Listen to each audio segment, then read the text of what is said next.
Hello.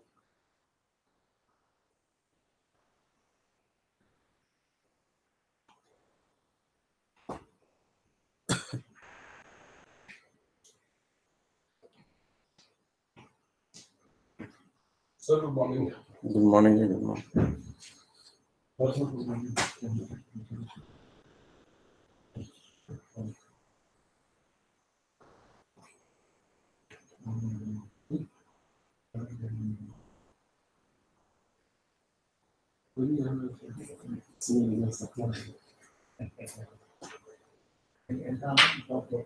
Yes, sir. यही students भी पुरानी ऐसी है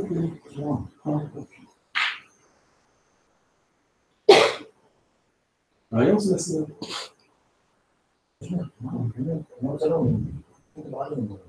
हाँ Yes, sir. Ready? मतलब अंदर आ जाओ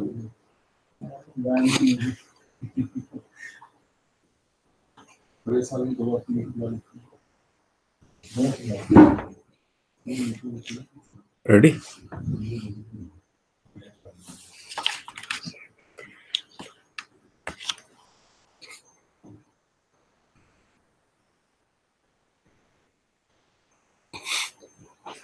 Okay, friends, very good morning to all of you. To all the participants from the main studio, from the Vriddhanagar Center of Tamil Nadu and Kanpur Center. So, very good morning to all of you. Very good morning. So, my dear friends, today we are going to discuss an important topic which is associated with all of us, and particularly we are associated with the polytechnic system at both the places. So, how we can deal with the technologies and how these technologies can be transferred in the rural areas so that the larger sections of the society, particularly the villagers, they may be benefited. So from that point of view, this session will be devoted on appropriate technologies for sustainable development of our country. So first of all, we should understand what is the concept of transfer of technology, why we do it, then what is appropriate technology, then we will come to the concept of sustainable development, then we will also discuss the scheme of community polytechnic or CDTP scheme, which is governed by MHRD. At present, nowadays it is being run by Ministry of Skill Development and Entrepreneurship. Then we will go for the 10 areas of interventions for sustainable development, which areas we should work on. So we have identified certain areas, important areas where we should work. Then the NITTTR Chandigarh experiments, and finally some conclusion. So we will give you all details in a systematic manner. So let us come to the first topic. What do we mean by transfer of technology, and what is the need of such thing? As you know, technology is the driving force for the human development. Right from the stone age to the plastic age to metal age, plastic age, then electronics age, now computer age, now the robotic age. So they are the different phases of development. What we have been terming at now likely to be the industrial 4.0 revolution is going to take place in near future, where the automation will be done, robotics will work. But what is the purpose? Purpose is here clear, that we want to develop. The human being want to develop, human being want comfort, human being want better quality of life, and that's why we use technology for the development. So the technology is required for the development. Industrialization is the way of development, and larger way we want to develop the human beings. Then for that, what we have to do? We have to do the extension of technologies from lab to land. Initially, all the technologies, they are designed in the laboratory, they are designed at the higher research lab, and then these technologies are further transferred to the land, to the industry, to the people, to the various working units. So that is the methodology, and if we see the Indian condition also, we also adopted big technologies initially, and we established many good institutions like IITs, IIMs. Then we also went for the CSIR, CAIR, Central Institute of Agriculture and Research, Council of Agriculture and Research, then Council for the Medical Research, then Council for the Pharmaceutical, and so on and so on. So all such a setup were done for the development of our country. So at the local level, what is the need? Why we need transfer of technology? We want to increase the productivity of the people. We want to increase the productivity of the system, and we want to increase the income or the economic. We want economic growth. So income of the people should also be increased. And second important thing, that we want to improve the quality of the life of the people, better education, better health, better all facilities. So this is the way we should go for it, and that's why we are talking about the transfer of technology. Then what do we mean by appropriate technology? Technology as per the needs of the local people and local environment, whether a day-to-day happenings. Technology as per the needs of the local people and local environment. This is the definition of appropriate technology. Means all the bigger technologies which were transferred through industrialization, that has a different meaning. But at the local level, so looking into the socio-economic conditions of the people, this particular term was coined by one of the economists. His name was E.F. Schumacher. E.F. Schumacher was by birth, he was a German, and he was working in England, in United Kingdom, and he was the economic advisor in the United Kingdom body, in United Kingdom coal board. He was the economic advisor there. So what happened in 1945-46? He was given to task to visit the Indian territory. At that time, the India was all equal. United India means Pakistan, Bangladesh, Myanmar, on all such region was the part of Indian territory, and it was a colony of England or British. So E.F. Schumacher visited in 1945-46 to this place. Then he was astonished, he was surprised to learn many things, very good things of our country. He visited rural parts of the country. Initially, he visited Myanmar, or what we call nearby area near to Bhutan. So he was very much surprised to see the Buddhist philosophy of living. How the Buddhists, their way of life is different. They are very cool, calm, and they are doing their work very coolly, without any stress, without any rat race. So that thing struck in his mind. That was one, the Buddhist philosophy. Secondly, he visited Wardha. Wardha in Maharashtra. As you know, there is a Gandhi Seva Ashram. It was also established somewhere in 40-41, where the Gandhiji started some experiment for the village development. That was known as the constructive approach of development. So, जो गांधी जी के रचनात्मक कार्य की बात होती है, so we had a center at Wardha in Maharashtra. So he visited that center also, the E.F. Schumacher, and he also realized for the development of the rural people, different approach is required. There was another economist working with a Gandhiji there. His one name was J.C. Kumarappa. He was, and Gandhiji was of a belief that let us make our villages self-reliant. You must be knowing our father of nation were very much fond of this slogan, that let us make our villages self-reliant. All the things should be produced in the village itself. The village should not be dependent on other places. Like each village has to has some kind of a small textile or the handicrafts, so means handlooms, so that they can produce their clothes there. They can produce all the food grains. So this way, the Gandhi's approach was to develop the nation, to make our villages self-reliant. And he used to say, the means Hindustan की जो आत्मा है वो गांवों में बसती है. India lives in the villages. So that was the statement given by Gandhiji.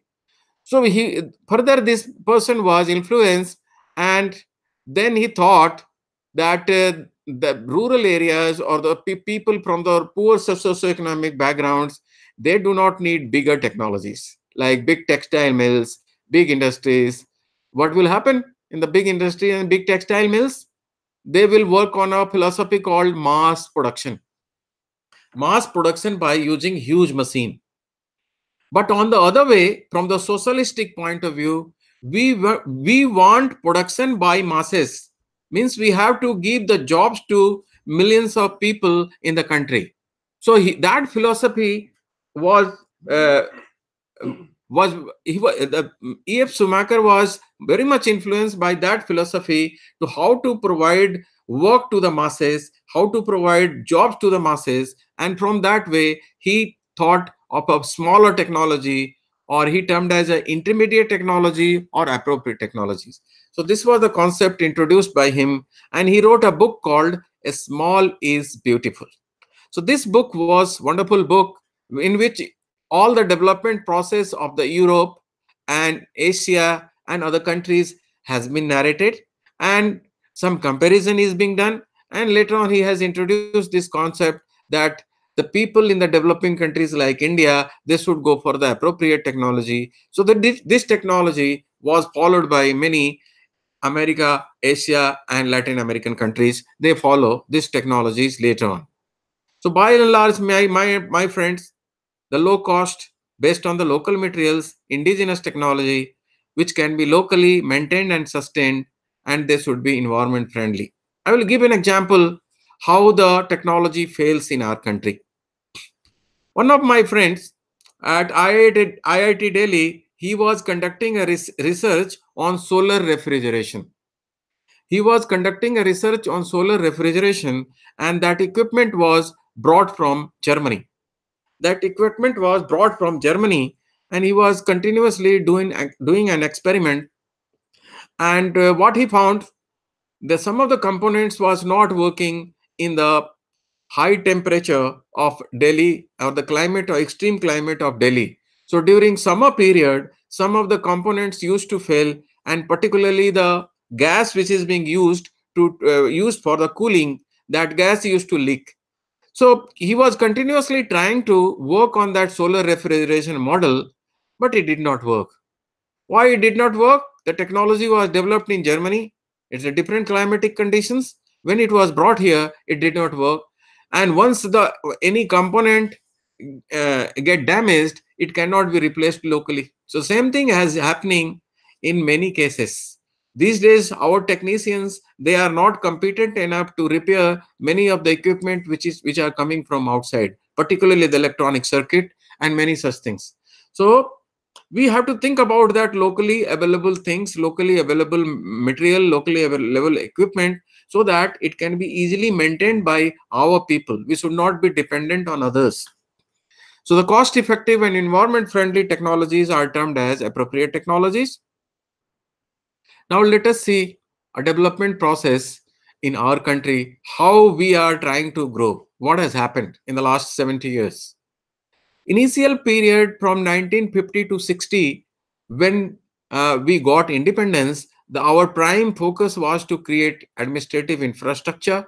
Then we went for the various infrastructure development, like we created dams. Many large river valley projects were introduced, like Bhakra Nangal Dam, like Hirakud Dam, and many such dams were created in all parts of the country. Then next, after that, that development, we our in during 60s particularly, or 50s and 60s, we used to have a lot of scarcity of the food in the country. Our countrymen, they were dying of hunger. So what happened, our prime ministers then they approached America and other countries to get some food grains. So we started importing food grains from America, from Mexico and all such countries. So these food grains were the major crisis, and we were unable to feed our countrymen. This was the period in 64, 65, when our prime minister was Lal Bahadur Shastri.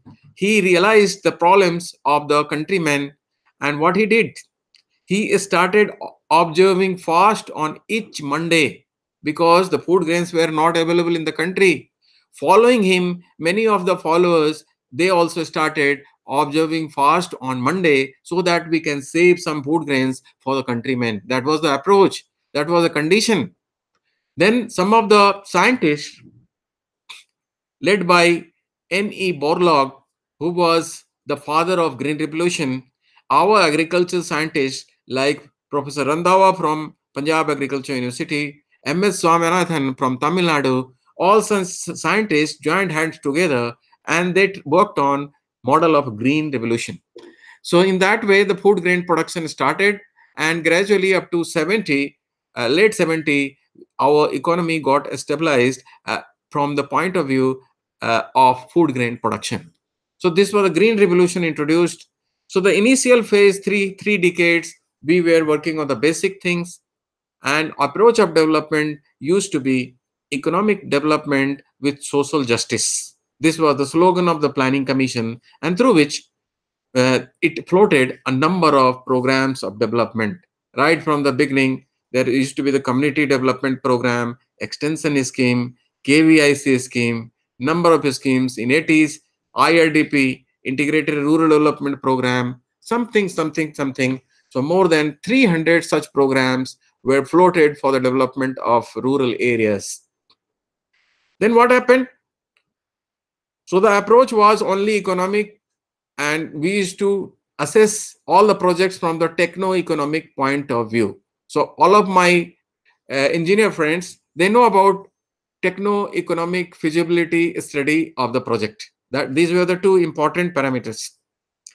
But late 80s, when the concept of environment-friendly things came into picture, I gave you the idea that in 1970, once uh, all of a sudden, the petroleum price in the world market increased 3 times, and the economy of Europe and economy of America and all the developed nations, they faced the problems in a major way, because 3 times increase in the petroleum price, it was a major change, and it destabilized the economy of Europe and America. So after that event, what happened? In the banner of United Nations, all the nations joined hands together. In the banner of United Nations, all the nations joined hands together and they called a meeting that is called First Earth Summit. पहली पृथ्वी सम्मेलन 1972 में Stockholm रोम में की गई. मुद्दा था कि petrol के प्राइस अचानक से 3 गुना वर्ल्ड मार्केट में बढ़ गए. So the environment friendly issues were raised in 1972, and as you know, every 10 years there is a Earth Summit. So 1972, 1982, 1992, then 2002 and 2012. There were the 5 Earth Summit took place in which major decisions related to protection of Mother Earth, related to renewable energy, related to the population issues, related to various global issues are discussed. So the first Earth Summit took place in 1972, then 82, then 92, similarly.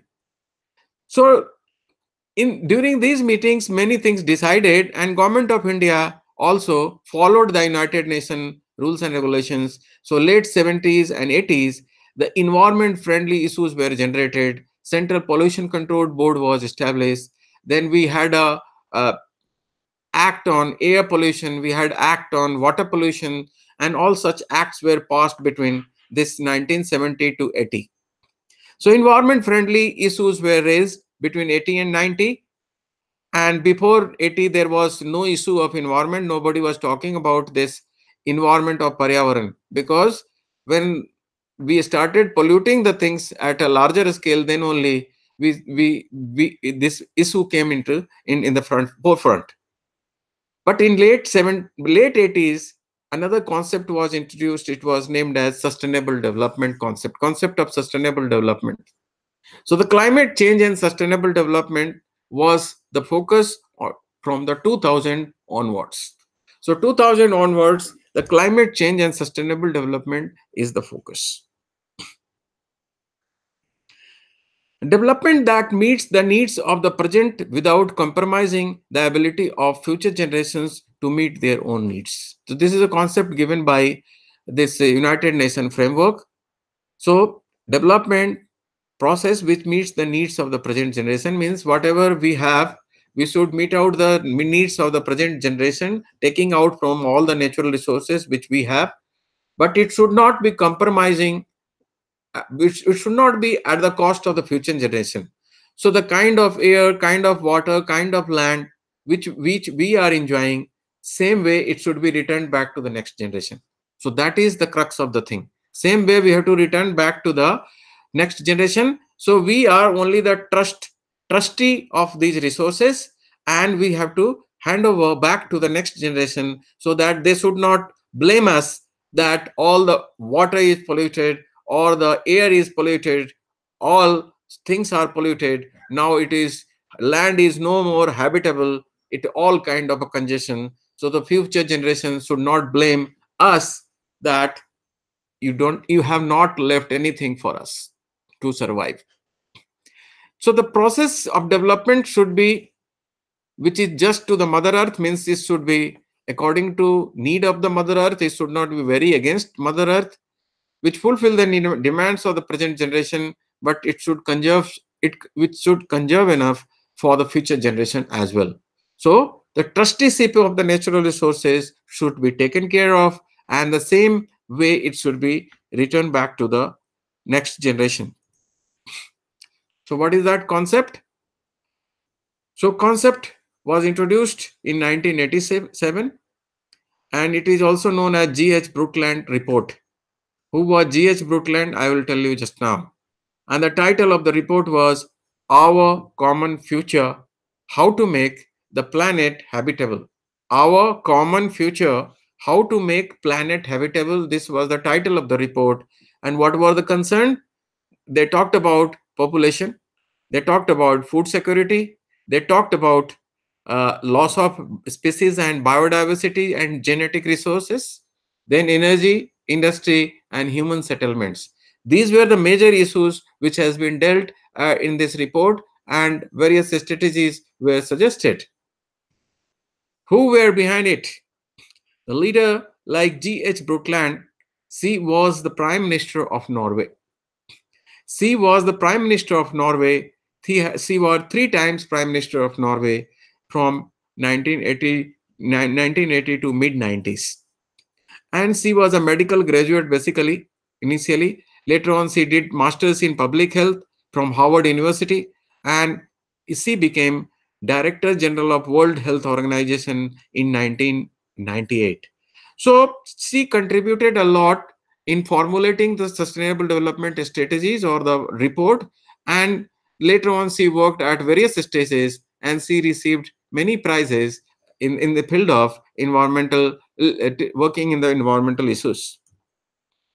My dear friends, let us come to our world of work now.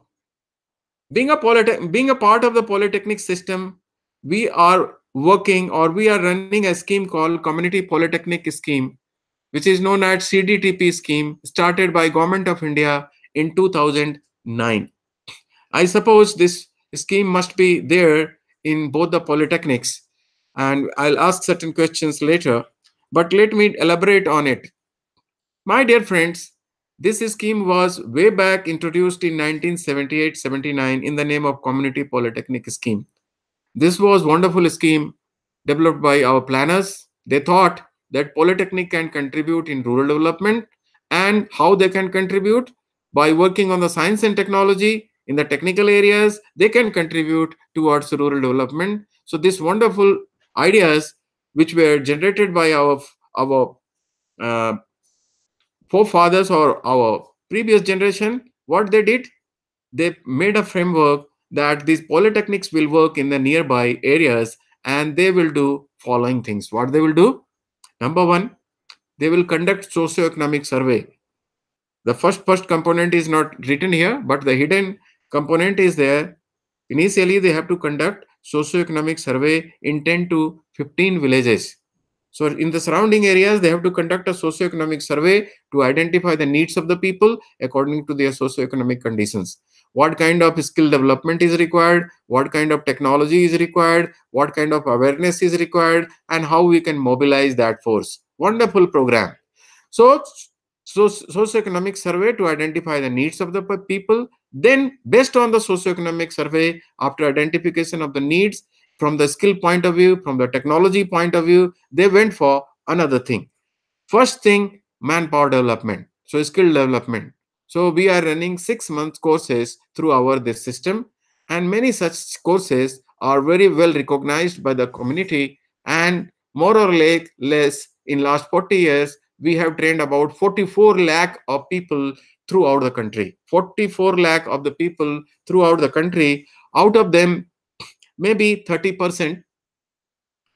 30% means 12 to 15 lakhs of trained persons, they got self or wage employment throughout the country. Some of them, they have also gone abroad. Maybe uh, 20 to 50,000 people, they went abroad based on this particular program. And through this 6 months courses, they used to get a certificate written under the banner of MHRD or under the banner of Ministry of Education initially. Then second important component, so as you know, by opening 10 to 15 extension centers, this scheme used to run and for the skill development. And through these extension centers, they were working on the skill development as well as transfer of appropriate technologies. So they identify certain technologies related to housing, related to sanitation, related to agriculture, related to organic farming, solid waste management, all such technologies. Then third important activity of the Polytechnic was to organize technical services, free repair and maintenance in the nearby villages. So, free repair and maintenance, the people are directly benefited. Their equipment are repaired by the Polytechnic, by the instructors and the trainees or group of the such experts. Then technical support services means people or the villagers used to come to the Polytechnic and they are guided from the several point of view. Number one, they are guided uh, from a point of view to how to develop a good house, how to go for better drainage system, how to formulate a project, how to make a venture, and that project may be organized. So technical support services is provided to sustain and maintain old technology in the villages and to formulate new technologies or new projects for the villages and for entrepreneurship also. The last one is the dissemination of important information related to various developmental process or technologies which are coming up. So dissemination of information through pamphlets, through the mass media, through the traditional media. So using all such traditional and mass media like folk mela, like exhibition, through this we are organizing some awareness camp and through that we are operating. So each polytechnic is getting 17 lakh rupees at present as per the guideline, and 10 to 20 lakh as a non-recurring grant they are getting after 5 to 10 years. So this whole scheme is under review. Now we are proposing to increase this grant to 3 times. So we have proposed about 62 lakh of a grant per annum under this project, and maybe 50 lakhs of grant under the non-recurring, because all the things have need to be upgraded. Wages have increased multifold. So the guideline which was prepared in 2009, it need to be revised. So we have already submitted a revised document to the ministry. Role of community polytechnics. What are their roles? They are working on the vocational training. 35% have got the self or wage employment. 35% of them, they have got self or wage employment through this scheme, and various kind of training program are being run by you, like house wiring, motor winding, refrigeration, air conditioning, welding, fabrication, plumbing, fitting, sanitation, radio electronics devices repair, computer hardware repair, two-wheelers, diesel engine, office management, mobile repair. So many courses for the boys and girls, for the men and women who are employed. So many courses are there. There are some popular trades which have been depicted here. Other things you know. My dear friends, we covered the first aspect of the skill development. Now we come to the areas where we need technological interventions. So area number one, rural sanitation. That is crux of the thing. Second, drinking water, how to provide drinking water or potable water to the people. Third, water pollution check. Fourth, water resource management. Fifth, soil health management. Sixth, agriculture. Seventh, forestry and herbal products. Eighth, rural housing. Ninth, renewable energy. And 10th, IT application for sustainable development. So what I find, all group of the professionals can work together for rural development. So there is a space for the electronics and IT engineers. There is a space for the civil engineers. There is a space for the mechanical engineers. There is a space for the chemical engineers. There is a space for the social scientists. There is a space for all the people who are interested in rural development. So technological development from integrated village point of view, I have identified these 10 areas. So we'll discuss the areas and technological options and interventions. Before that, any project which you design for the rural areas or for the development, they should be worked on various important parameters. Number one, our project or the technology should be socially acceptable. Whatever we design, it should be useful for the society as per the needs of the people. Second thing, it should be economically feasible, means benefit divided by cost ratio should be greater than 1. But in many developmental projects, initially we have a big investment, after some time we get kind of a benefit. So economical feasibility is important. Then third is the technically practical. It should be technically practical. Fourth one is the it should be environmentally sound.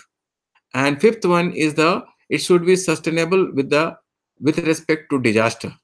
Yesterday also I was talking, if you are going to construct any house or building in the any zone, you should go for the earthquake resistant houses.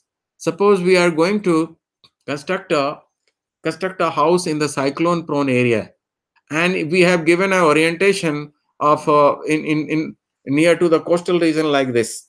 If you provide the orientation of your building like this, so all the air will come and affect the building. But you have to change the orientation near to the coastal region, so that the all the air which come from the seaside, it should not be facing directly, so it should be released from the side. So that way, if there is some storm, then we should go for the second story, multi-story, so that at the lower level or the flooding, things are not damaged.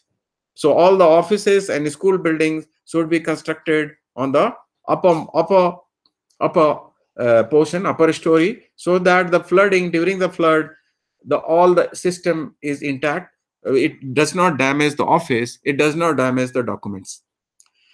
So we should design the projects as per the local hazards or the local disasters which are likely to happen. So that is one thing. But first four parameters are all very, very important. You might have seen many Indira Awas Yojana houses in your nearby region. They are abundant. Why they are abundant?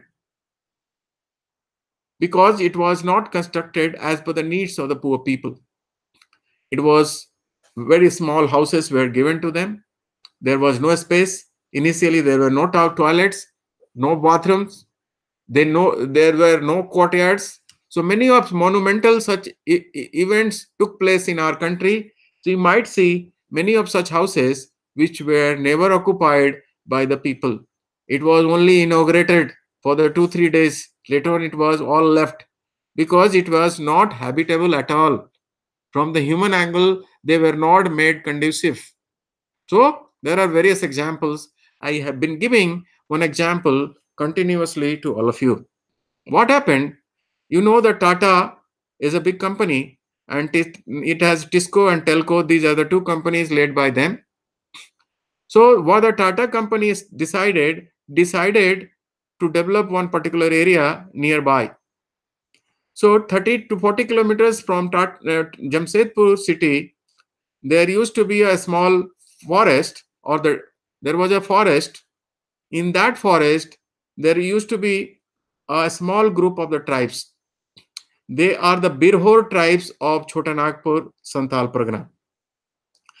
The Birhor tribe used to live deep in the forest. During 70s and 80s, when this incident happened, what happened? The Tisco company decided to work on them, and they decided that these all forest dwellers, they are facing lot of difficulties in living. They don't have house. They are fully dependent on the forest. They are dependent on hunting and gathering. So what the government, that Tisco company or Tata company, what they decided?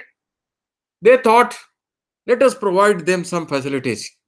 So they constructed 50 houses near to the roadside, and these all Birhors were convinced that we are going to create a good houses for you, and we will give you such houses.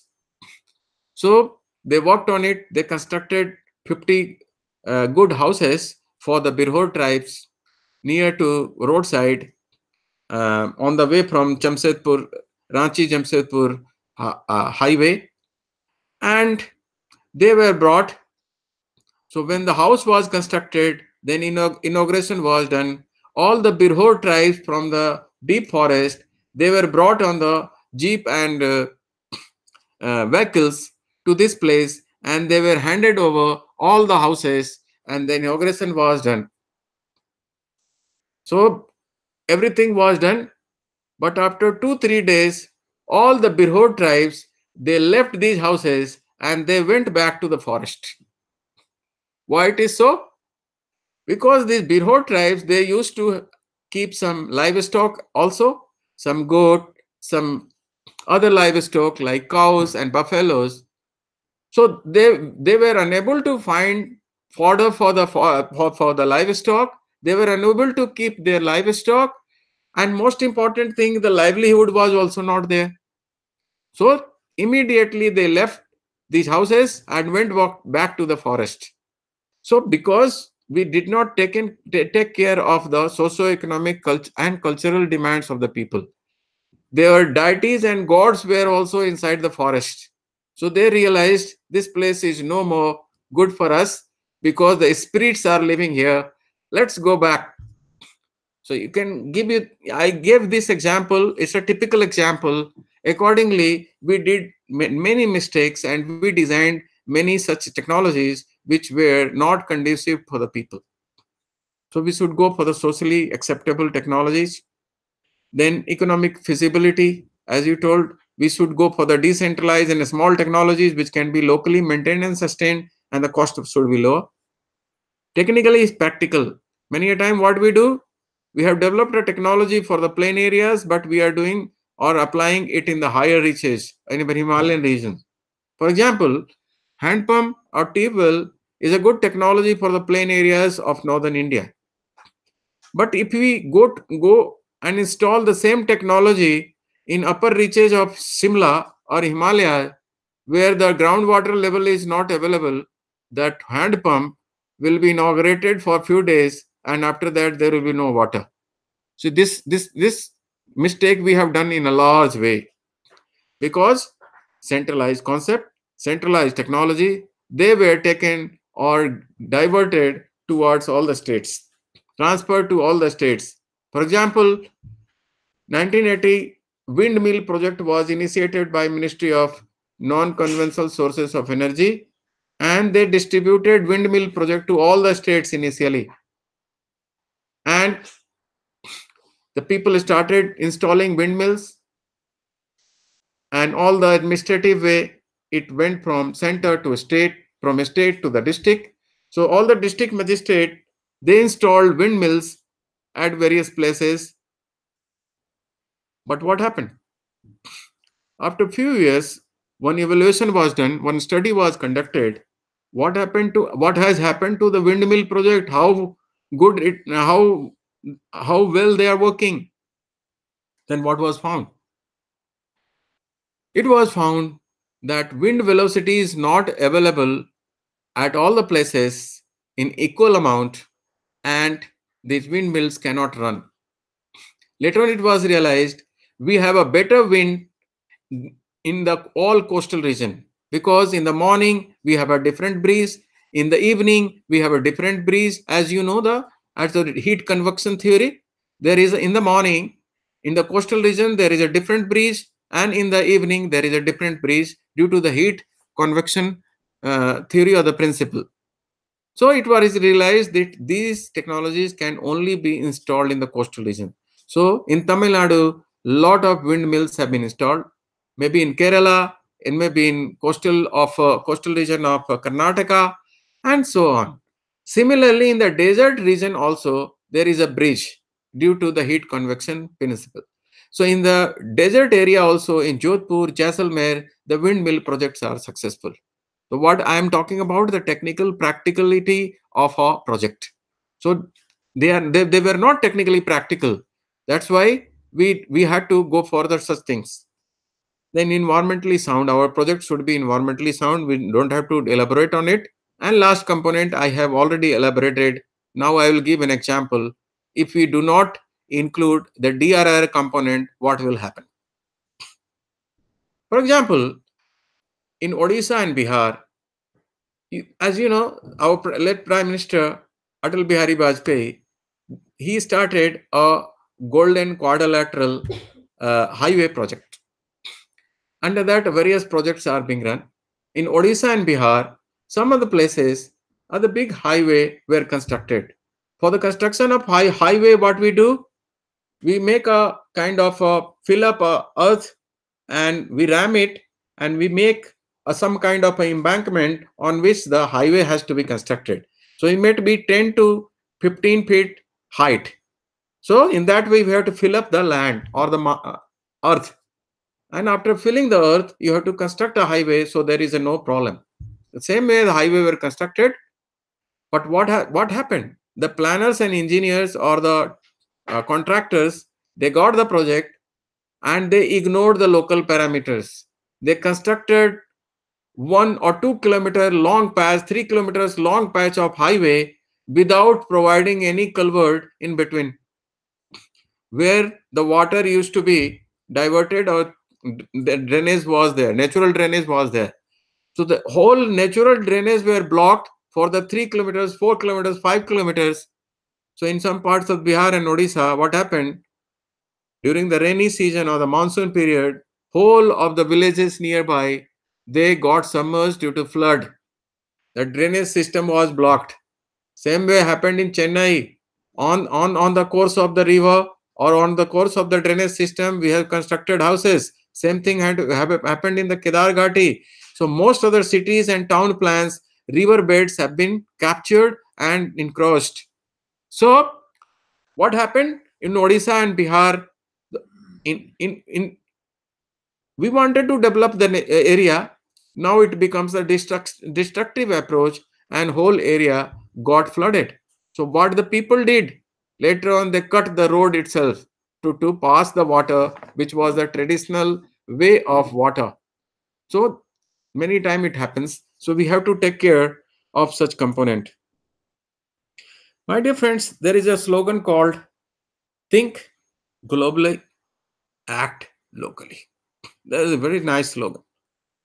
You have to collect the ideas from all over, but when you have to apply at the site, at the local level, there should be the site specific solution. There should be the site specific solution. So the program number one, which we have been talking for the technology point of view, what to do? Let us take the issue of rural sanitation, under which issue of disposal of grey water. Grey water which is coming out of your bathroom, coming out of your kitchen, they are called grey water. A lot of contamination is not there. So for the grey water, we can have some soak pit or some waste water disposal system. So we can design it locally in a various way. First corner, you can see there is a 1 cubic meter a tank which has been constructed. It can be constructed with the help of ferro cement reinforcement, where we are going for the chicken mess reinforcement. So first first corner left side, which you see, we have filled up with the various filter material like the stone blocks, stone boulders, then the mm, brick brick blast or the brick bats, and then stone chips. So three important materials: a stone or the brick bats of the bigger size, maybe 4 5 inch diameter. Then the smaller size, 3 or 2 3 inch size. Then we come to the 1 inch size of a stone chips. So these are the three materials used in the three compartments, and the gray water is released from one compartment and it is filtered through this method, and finally it is released into the ground. So this is a simple way. It can be also constructed in the simple way, like you can see in the right corner the simple pit is constructed, maybe 3 to 4 feet deep, and it is filled with the different materials. Initial 1 or 2 feet we have filled up with a coarse sand, then bigger size of brick bats, then a smaller size of brick blast of brick bats, and in the top we can have a stone chips. So three gradients, three different sizes or in comparison to filter the gray water. And left side, below left side, we have a ferro cement tank, which are divided into 4 compartments. This ferro cement tank, and in the right side bottom we have a brick walled, uh, that is called wastewater disposal system, and we can channelize the water this way, channel the water.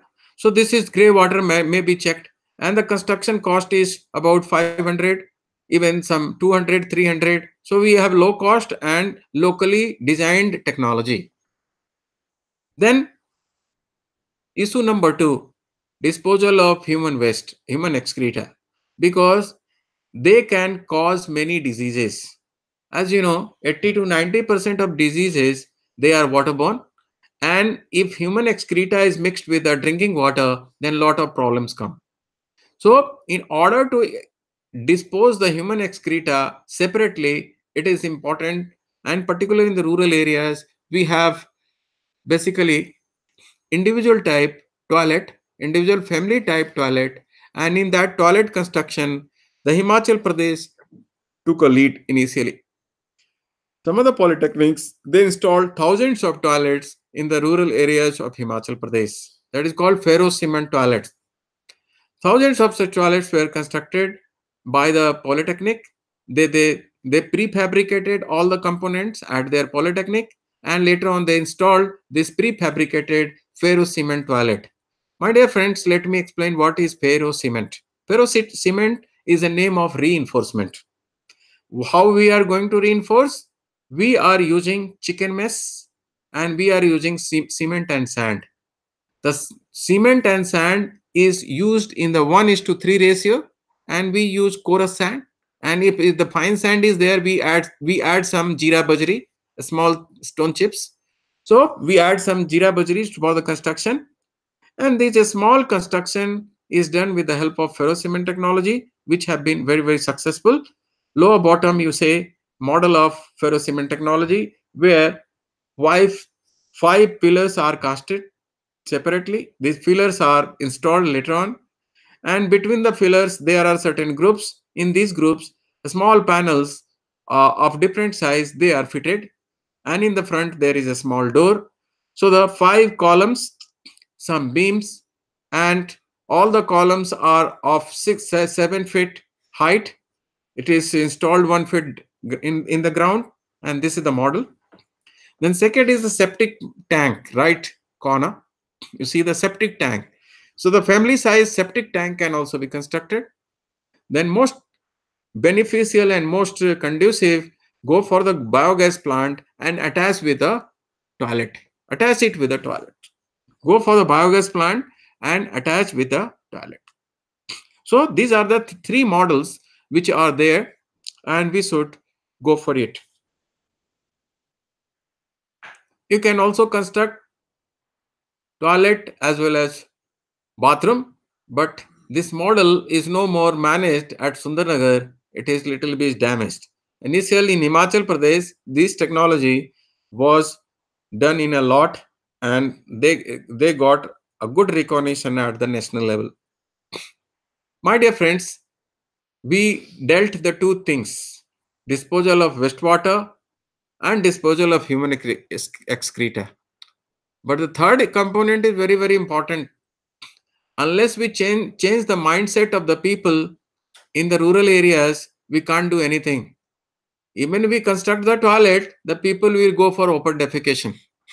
So we have to educate the women folk, we have to educate the men folk, so that they can use the technology and they make their villages ODF. My dear friends, you might have either career. So you might have seen a film called Toilet Ek Prem Katha. In that film, the problem and the mindset of the people has been shown. What is shown? There is a group of the traditional mindset people, a family, a person who believes that there should not be any toilet in the house. It occurs and it should be outside. People should always go outside. So there was no toilet. So he get married, his son, the daughter-in-law income. It was based on the actual picture, actual story of Priyanka Bharti. You might have seen an ad of Priyanka Bharti or Vidya Balan. So that ad you might have seen. In that ad, what is shown? Meet Priyanka Bharti. What she has done? She left her house because her in-laws' house because there was no toilet. And she pressurized that the in-laws should construct the toilet, then only she returned back. So there was a message that without toilet, the prestige and pride of women or the dignity of women is compromised. So we should not compromise on that. They must be provided toilet. The same story has been repeated and some masala was added in the toilet ek prem katha. But the story was that the toilet is must for the people and they should said that they should not go in open.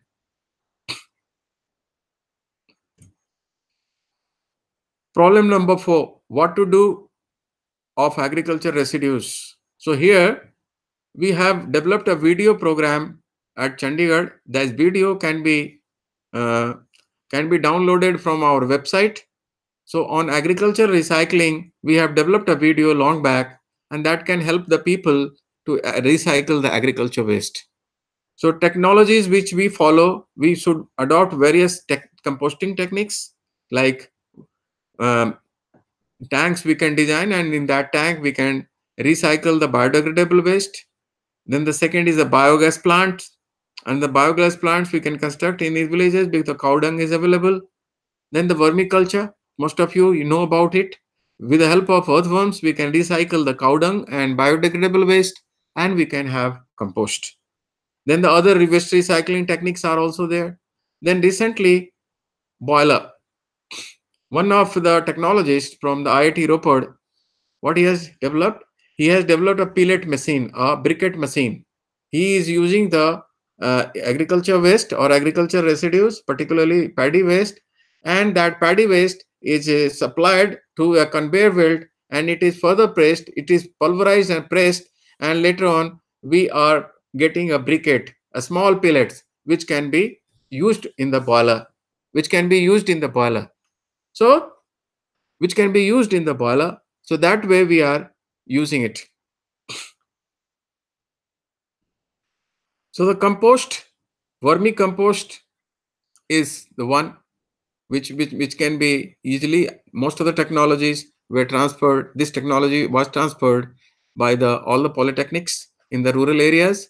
So what we do, we are collecting the cow dung from the nearby areas, we are making 10 to 15 pits, and in these pits, they are systematically recycled. What do? We spread the cow dung in a pit. Can I demonstrate? So we make a pit of 10 feet by 3 feet by 1 feet. Dimension is 10 feet by 3 feet by 1 feet. In that we put all the cow dung, and later on, after breaking into the small pieces, we add the earthworms. They are the special type of earthworms which can recycle whole of the cow dung in 30 to 40 days, maybe the 50 days.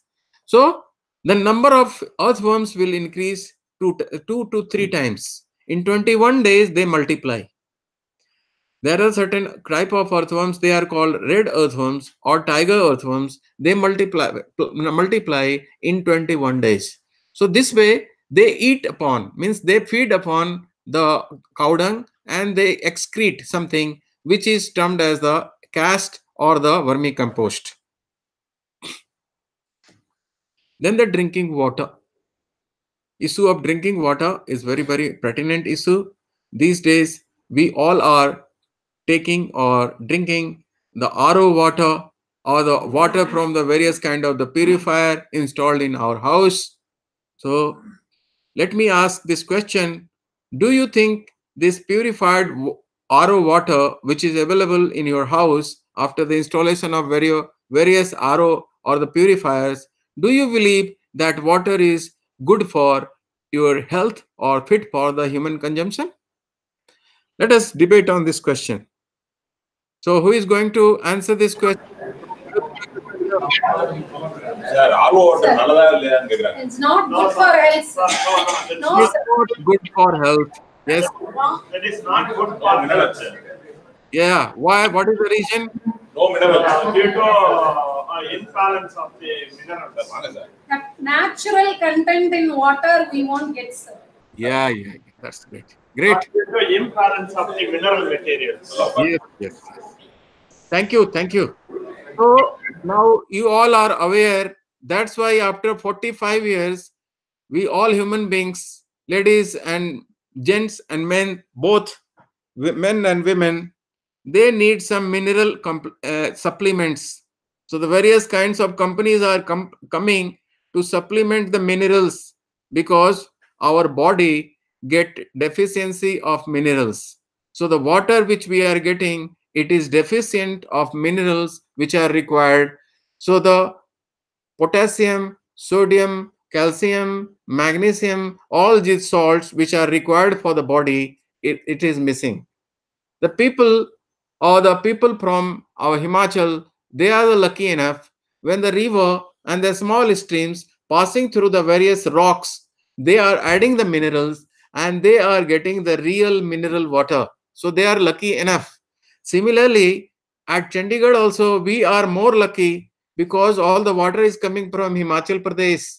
So it is coming to Bhakra Nangal and then it is recycled and then it is given to us. So at Chandigarh, there is no problem in the water. We are getting healthy water.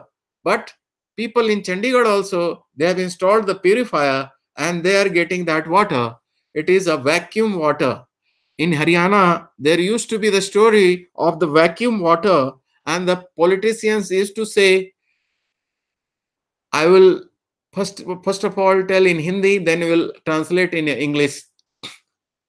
ये पंजाब वाले बड़े बदमाश हैं, पंजाब वाले बड़े बदमाश हैं कि जितना पानी आ रहा है हिमाचल से उसकी सारी बिजली पहले निकाल लेते हैं, सारी एनर्जी निकाल लेते हैं और फोका पानी हरियाणा को सप्लाई कर देते हैं, उसमें से क्या पैदावार खाक होगी? Means we are withdrawing all the energy from the water which is coming from Himachal Pradesh by the Hydel project, and whatever the water we are getting is energy less. It's a very, very illogical and unscientific logic given by the politicians of Haryana, and they used to dwell upon that, and even the people in Haryana, they used to believe on it.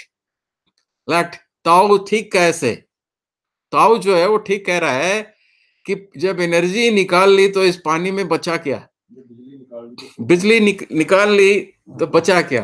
but this is not true, because it's a kinetic energy which has been used, and there is no harm in it. But the most important thing, through this purifier we are extracting all the minerals. So, and there is a lot of water is rejected also. That is another problem. Lot of water is rejected also.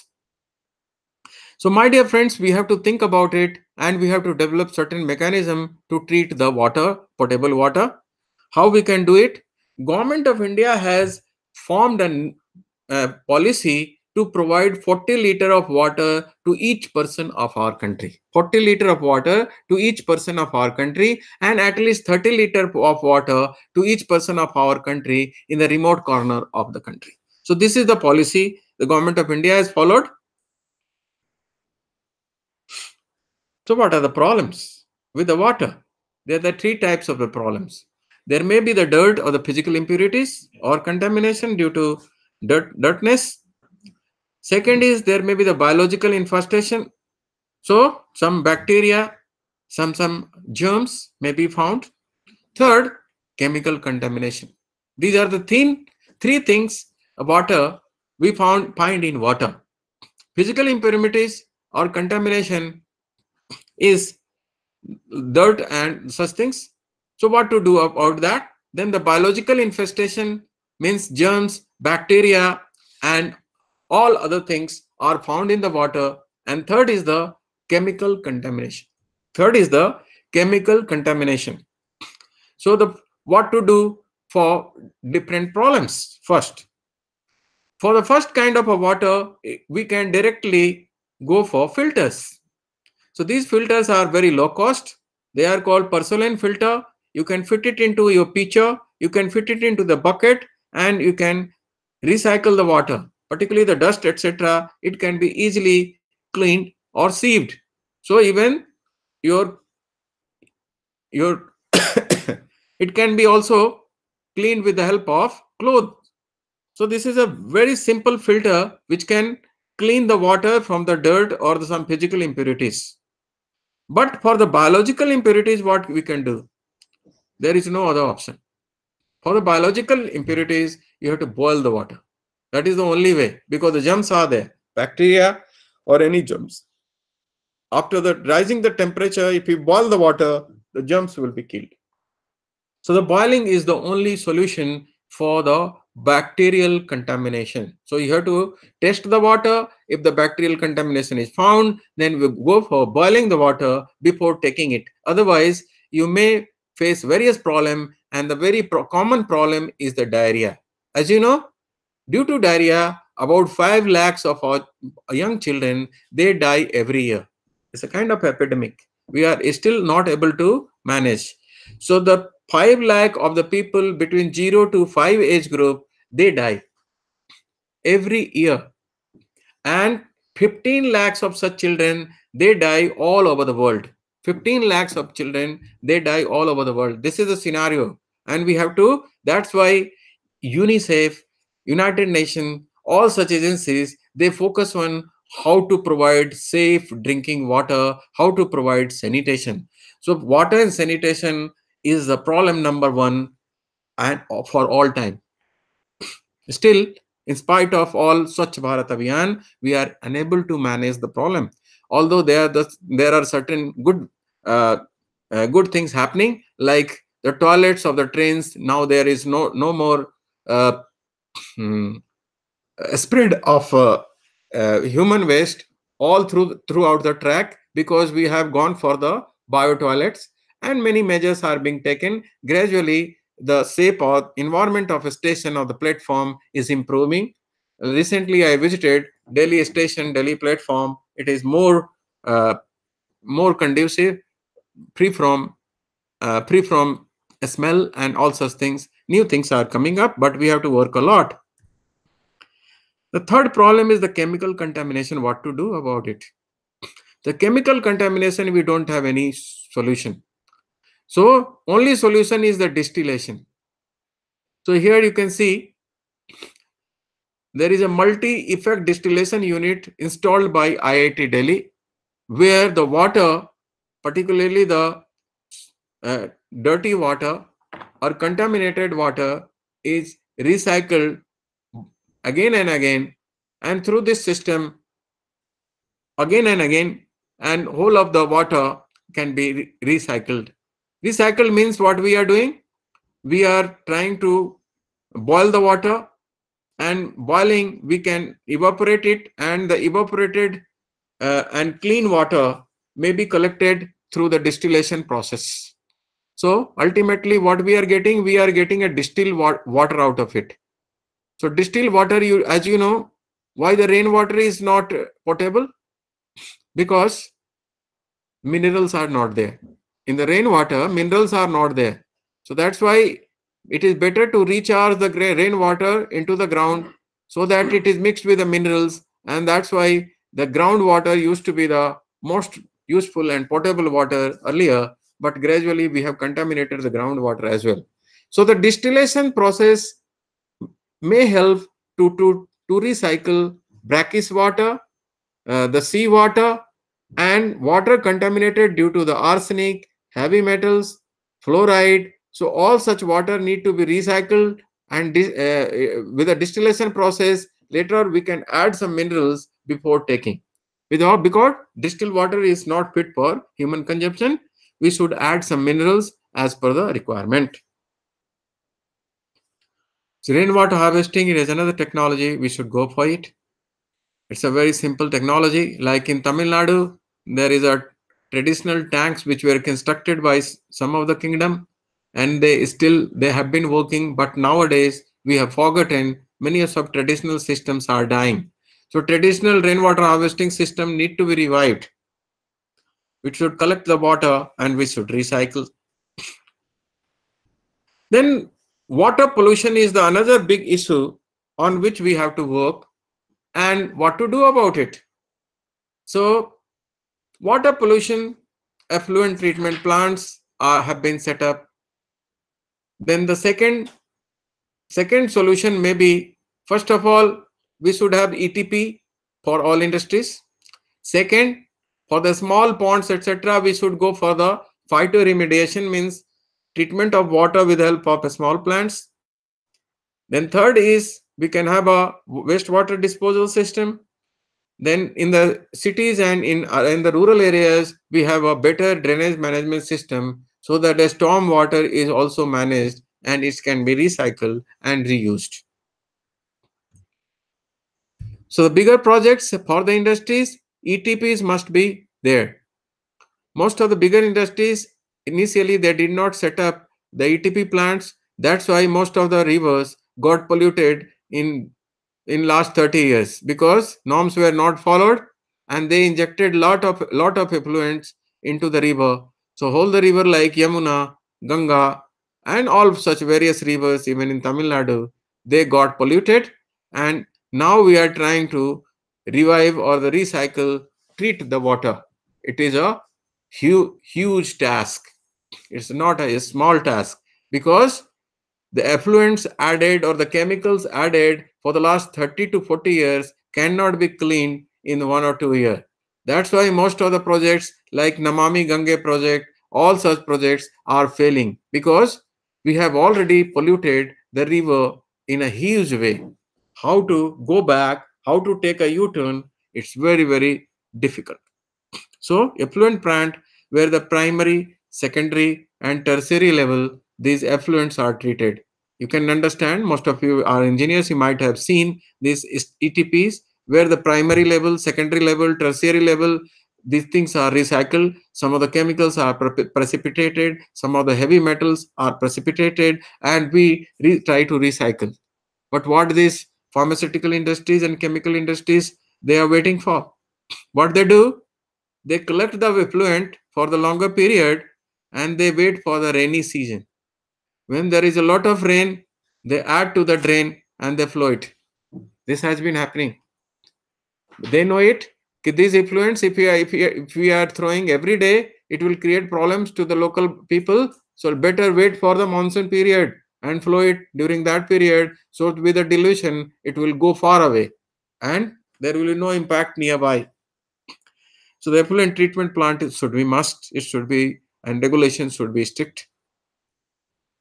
My dear friend, in the nature you might have seen this scenario. You might have seen this scenario nearby. What is this? There is a pond, and this pond is filled with all water hyacinths. इसमें पूरे pond में जल कुंभी छा गई है. क्यों छाई है? What is the reason? There is a reason called eutrophication. Effluent or the biodegradable substances, biomass along with the water coming to the pond. So there is a lot of food for the such plants. That's why it has grown like anything. So it has covered whole of the pond. This scenario is so it says nature has its self mechanism to recycle the dirt or the contamination, and in recycling such things in the nature, these plants are helping. Similarly, in the ponds, some of the ponds in northern India, we have a small floating plants called duckweed. A weed means a kind of a plant which is not required. So a duckweed plant can be generated or produced in a pond. It is a floating pond, and it cures or it treats the water. It treats the water. Similarly, at NITTTR Chandigarh, we did an experiment in which the water was cleaned with the help of these plants. And this is called Canna indica. This is called Canna indica, which is available all parts of the India. What we did, we developed a float or some kind of a small float, and this float or the small system was created, and we put inside the pond. So 30 to 40 of such floats were created with the help of hollow pipe, FRP pipe of 20 feet size. This FRP pipe were cut into 4, and with the help of elbow, it was joined together, and what we have done in between. So the picture, please. So you can see the float, which is made of the FRP pipe, and in between there is some material. On that material, the plants are installed. What is that material? So it is a material from south.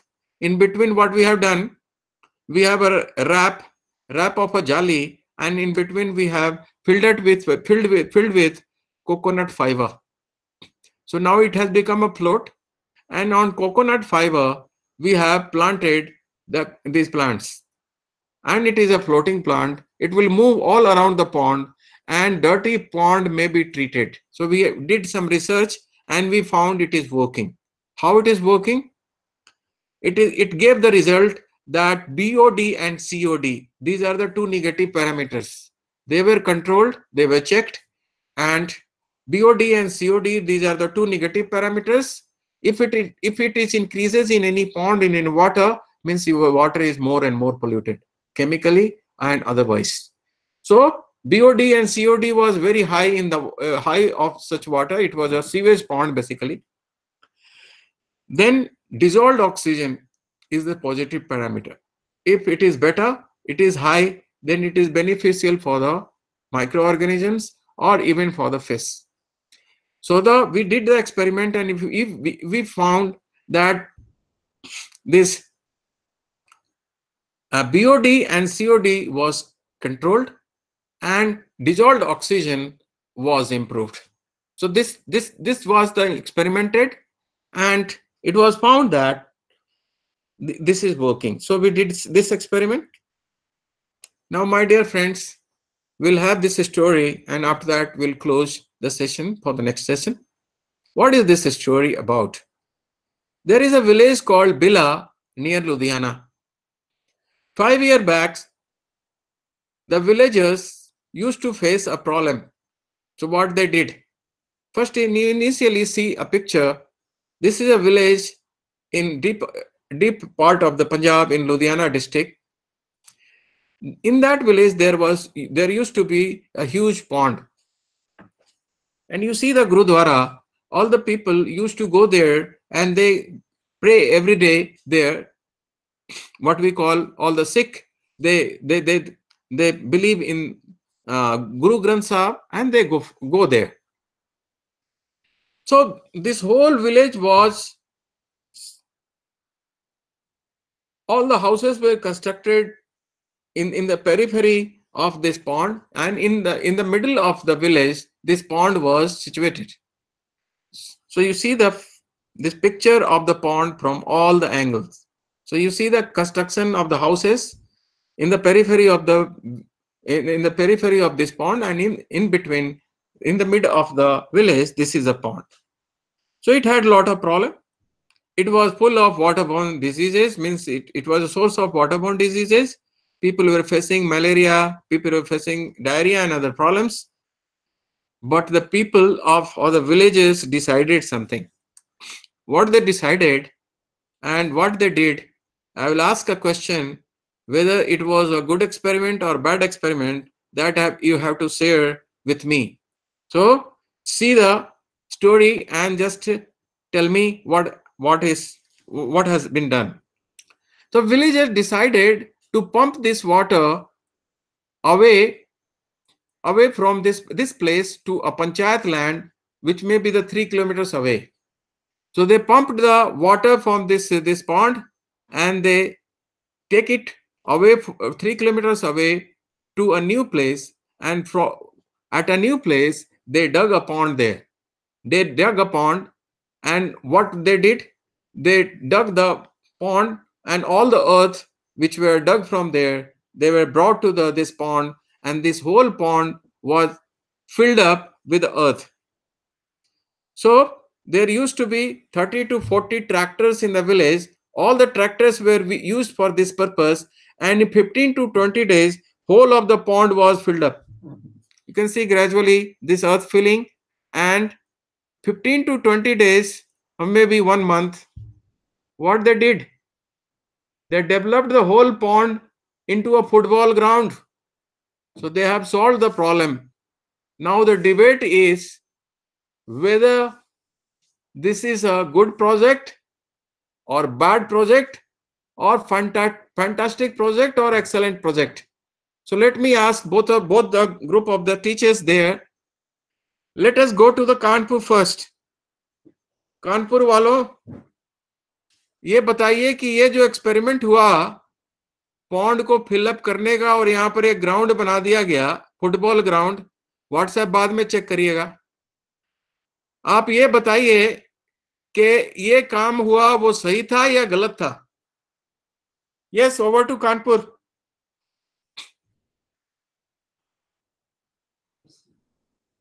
Kanpur Center, please kindly respond. Kanpur Center, I am asking a question. Do you feel this experiment was good or bad? Kindly give your comment.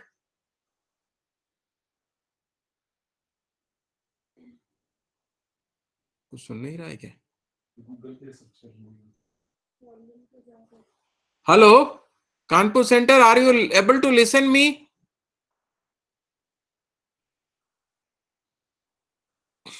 ये जो experiment किया, ये पंजाब के गांव वालों ने किया experiment. देखा हमने सर, हमने देखा सर, इसमें जो तो तालाब था उसको उन्होंने फुटबॉल ग्राउंड में कन्वर्ट कर दिया है। क्या ये काम बहुत अच्छा था? जी बहुत अच्छा रहा सर, बहुत अच्छा था। Anybody other person who differs to this view? Any other person from this place? चलिए अच्छा था। Who differs? हाँ बोलिए please. Another person want to say, sir, it may be converted into rainwater harvesting type. Also, and they can purify the water and reuse that water. Kindly tell your name, please. Kindly introduce yourself so that I can tell to the other center. Kindly introduce yourself. You want to say that you should be purified, treated. What is your name? Yes. My name is Neha. Neha. Pura department. Neha Studios. Okay. Right. So my dear friends, there is another Neha sitting in our main studio who is coordinating all the technical activities, networking there. So let me take a viewpoint from the Tamil Nadu center. Yes, please. My dear teachers, tell me, was this experiment? Excuse me, sir. Yes, Up to my knowledge, it's not a good project, sir. it is not a good project. Yes, sir, definitely, sir. Kindly tell your name, please. My name is Rose Madan Kumar from Arasan Ganesan Polytechnic College, Savagas. Most more than any other teacher, please. Yeah, worst project, sir. Worst Worst project. project, worst project. Sorry, sir. Who is saying this worst project, madam? Sir, the land might have that naturally generate water. That's Yes. already. We can't create artificial pond. Yes. That's what I think. The groundwater gets Groundwater depleted, level sir. might be good there. So very Yeah, nice, very nice, very nice. So Neha and other teachers from Tamil Nadu, they have yes, My yes, point of view, it may be a good project. Yeah. If that means louder, please. yeah, come closer and tell me. Yes, Sir, he's telling it's a good project. sir, on my point of view, it may be a good project. it may be It may be a good project. okay. That means alternative bond has been established in another place, isn't it? Yes, So that place can be used. That place may be a main part of that city. It can be used for other purpose. So the Yeah. groundwater can be improved. Why? Because means that the rainwater has been stored in another pond, so that there is no problems on the point of the underground water level. So that Yeah. and also the Okay. spreading of mosquito can be controlled on that locality, particular locality. Yes. So So maybe now let me say. Okay, thank you for the contribution from both the side. So let me give you both the perspective here. From the public health engineering point of view, this is a resolution of the problem which is the people have been facing, where the people have been facing the problems related to diseases, contamination, etc. The problem is transferred from one place to another, and the whole villages, they become very happy. What they did, they dug a open channel of 3 kilometers after pumping the water, and during this process most of the water used to be evaporated and it did not reach to the 3 kilometers away pond that was dry. Then in a process they solved whole of the problem. So this is one part of the thing, thinking from the civil engineering point of view and public health point of view, public health engineering point of view, it was good. But it is not advisable to all the places. Otherwise, what will happen? That all the traditional ponds, they used to be the source of groundwater recharge. And that water used to be percolating down and it was fed to the wells and tube wells. So this is not advisable project. Part of it may be correct, but we have to create a separate water tank where the water may be treated and irrigation through which we can go for the irrigation.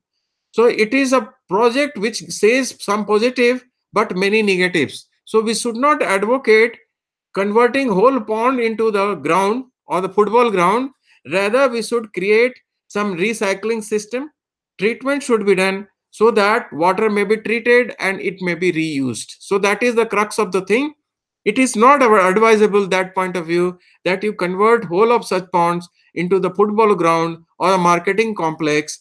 That is not advisable. Otherwise, the traditional rainwater harvesting system of the village will be affected, and gradually it will affect the groundwater level. So the environmental point of view, from the ecological point of view, this project is the worst project. And from civil engineering point of view or public health engineering point of view, it is partially successful, but we have to provide alternative so that the water may be treated, recycled, and that may be used. So this is the story all about. So my dear friends, we are going to break here and we will have another expert lecture who is coming from Punjab University. So he will be joining with us. So we are breaking here for 15-20 minutes. So 11:30 we are going to start the next session. So So please have a tea, and that is an important session from the expert from Punjab University who is heading geography department there. So he is joining us after 15 minutes. So let us break for tea. Thank you. And after that, we'll have a question answer. If you do have some questions related to the whatever the presentation I have made in the morning, we will continue in that particular session. Kindly note down your question and you ask after the completion of the second session, we'll have a joint question answer. Thank you. So time de dijiye 11:30.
दो आप करते हैं, दो एक या हैं? दो। ये बच्ची है, ये तो नहीं है, नहीं, ये ये तो नेहा आपके, तो ये तो टेक्निकल टेक्निकल सपोर्ट है। सपोर्ट है हमारे लिए। मुझे अच्छा लगता है, देखिए हमारी बच्चियां कहाँ से कहाँ पहुंची, हाँ, नहीं, अच्छी बात। And they are doing so good. Very good. एक वहां भी बच्ची है ना अपनी, उसमें भी, उसमें भी है। हाँ, दो तीन है यहाँ पर, हम्म। 2-3 है वो सब। स्टार्ट अभी आ गए सारे। देख लीजिए, कुछ लोग तो बैठे हुए हैं। कुछ ही बैठे हैं। Let me announce first. So I will request all the center coordinators to call other people there. So within few minutes we are going to start the session. Maybe please call them in 2-3 minutes. So after 2-3 minutes we are going to start the session.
So now we are going to start this session.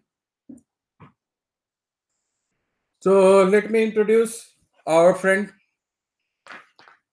Professor Krishna Mohan. He is from Punjab University, a leading geographer from the university, presently heading the Center for Advanced Study, that is called CAS under the UGC as a new terminology for Center for Excellence. So Professor Krishna Mohan has been working on the various geographical issues, and one of the issues is the disaster management. So he opened a disaster management cell also, and he started the PG program at Punjab University. That was his big academic contribution. So maybe in the last 7-8 years, many of the students have graduated in the disaster management, PG diploma in disaster management. So that is one big contribution by him. And apart from that, he has been working through various committees of the state and national level in an academic way, and he is contributing towards the development of the country.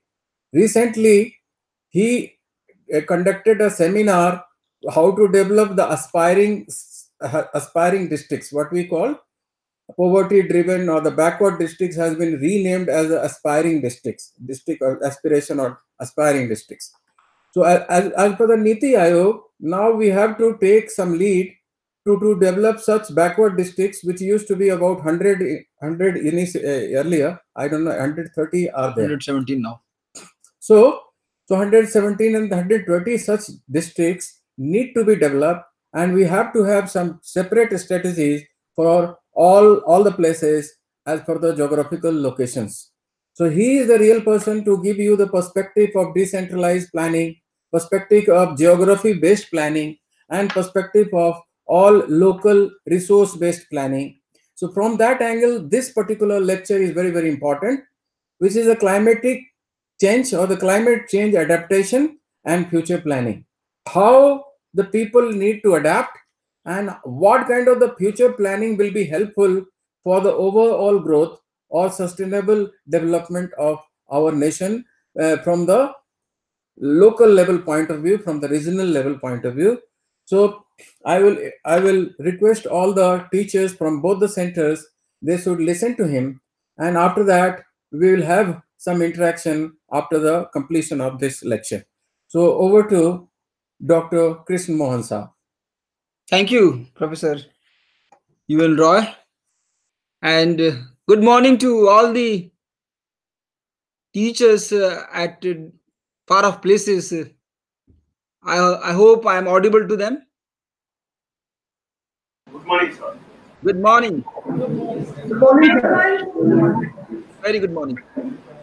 So, friends, feel free to interact. You can stop me anytime because I love difficult questions. Because difficult questions give me opportunity to learn. The topic today we have with us is climate change adaptation and future planning. Friends, if you look at the topic, it has a component of climate change adaptation. But let us ask some basic questions. How do we know that climate is changing? Who made us believe that climate is changing? Or for that matter, how much we know about our Earth? If we ponder on these questions, friends, we will find that as far as the information is concerned with us, our future generations were not knowing the way we know about our Earth.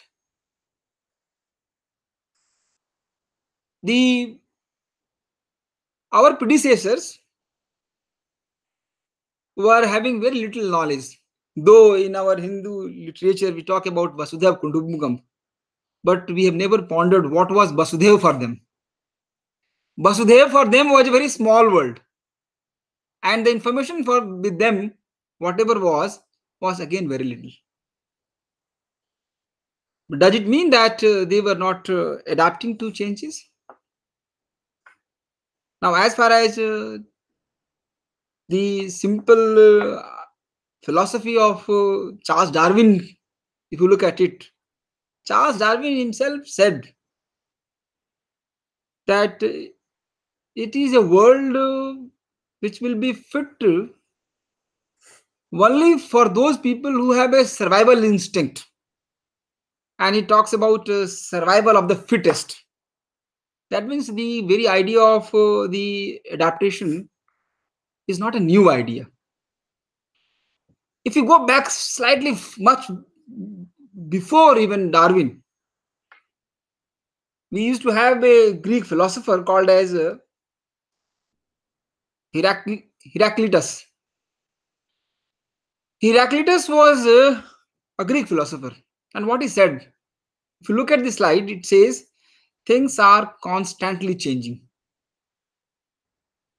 And therefore, after him, a saying became very popular, and the saying is called as the only constant is change. Change, therefore, is very important. Now, as far as disaster is concerned or disaster management is concerned, one of the important issues which each one of us is talking about is the climate change, because we have started getting information about the different aspect of the climate. Now, how do we get it? In the last 50 years, friends, the amount of information about the climate change, and that to the global level, has made us realize that things are changing on the globe. It does not mean that we were not knowing the changes which were taking place at local level. We were aware of changes at the local level, but we were not aware of the changes at the global level or at the earth level. So when people talk about global warming, now one must ask a question that how do we know that global warming is taking place? We come to know about it with a lot of evidences now. And the evidences, they are because we have now technology with us. And the technology is what? We have now satellite imageries. We have placed large number of satellites all around the earth. And when we look at it, the data which is there as an evidence, we find, and if you ask a question, has the mass of ocean water changed? And then we find, yes, the mass of ocean water has changed. Then the question is, do we believe it or not? We believe it because we have evidence for it. But at the same time, we are also told that the glaciers are retreating. How do you know about it? We have now evidence which shows that the size of glaciers, which used to be very large on Antarctica or on the Arctic, they have depleted and the size has come down. Now, who will deny this fact that the mass of ocean water is increasing? Who will deny the fact that the size of glaciers are reducing? Who will deny the fact that these two processes are related to temperature? Because in the presence of temperature, the glaciers will reduce in size. So these are the facts. Nobody can deny the facts. But it does not mean that changes were not taking place in the world and we have not adapted. If you look at the animal kingdom very carefully, friends, have you seen or have you understood that we have polar bears? They are all animals, but do they adapt the cold conditions or not? They adapt. You must have experienced in your life that some birds, they change their location during the year because the conditions at their place are not favorable. So they search for a newer location. The question is why they do this search and what is this search for? It is a kind of adaptation. Not only that, if you look at the body structures of different animal bodies, nature has structurally changed. We have animals in the desert, we have plants in the desert which survive because of different conditions, and then they have to adapt accordingly. And those who fail to adapt will extinct one day or the other.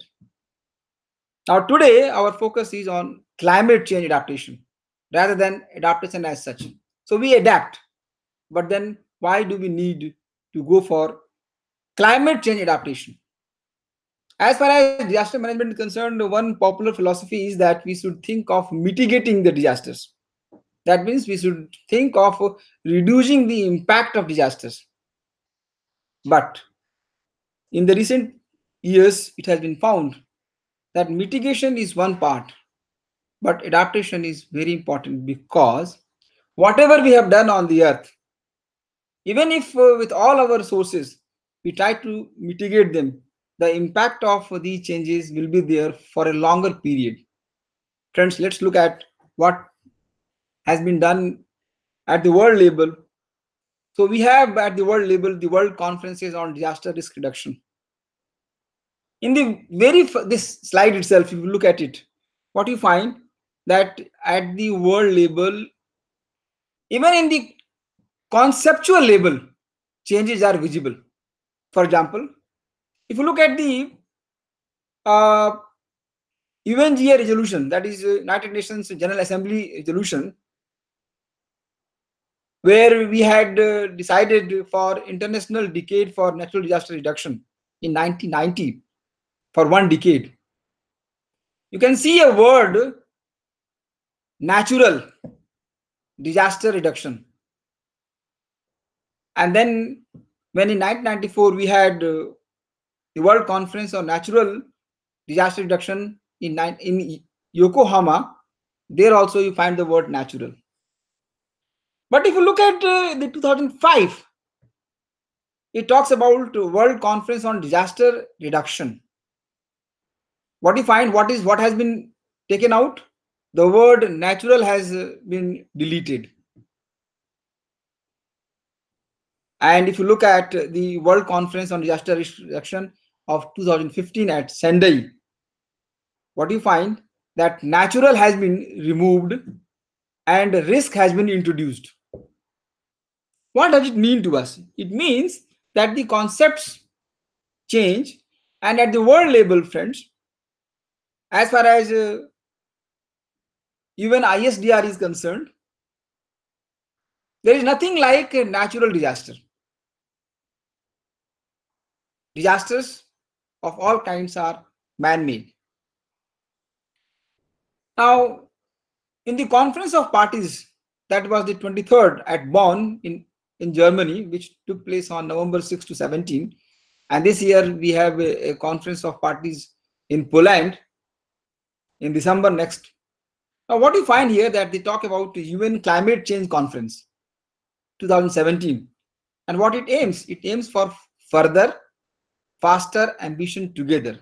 So if you look at very carefully, the focus of disaster management is now on climate change, because it is believed that most of the changes are climate related. And it talks about climate change presents the single biggest threat to sustainable development everywhere, and its widespread, unprecedented impacts disproportionately burden the poorest and most vulnerable. So at the world level, we are all convinced that climate change is a biggest threat for everybody, and within this threat, the poorest people and the most vulnerable people are living mostly in the underdeveloped or developing countries like India. So what you find as far as the climate change, what climate change is to be understood? It means the alteration of the world's climate that we humans are causing through fossil fuel burning, clearing forests, and other practices that increase the concentration of greenhouse gases in the atmosphere. Friends, it is very important for me to reiterate here that as far as carbon emission is concerned, now the presence of carbon in the soil is good. Now its emission in the air is bad. And that has to be understood very carefully. The content of carbon in the soil is good because plants produce food with them. But if the same carbon, by our practices of burning fuel, burning coal, we emit a huge amount of carbon dioxide in the atmosphere, and therefore the atmosphere gets polluted. And therefore it is very important that we have to change our practices. So it is the change that can be attributed directly or indirectly to human activity that alters the composition of the global atmosphere, and which is in addition to natural climatic variability observed over comparable time periods. Here it is very important for us to understand. Some people question the difference between weather and climate. Now, at the microscopic level, people consider every weather phenomenon change as climate change, which is incorrect. In simple words, weather is what we get, and climate is what we expect.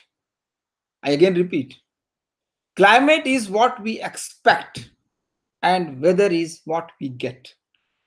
That means climate is the average of the weather phenomena over a longer period of time.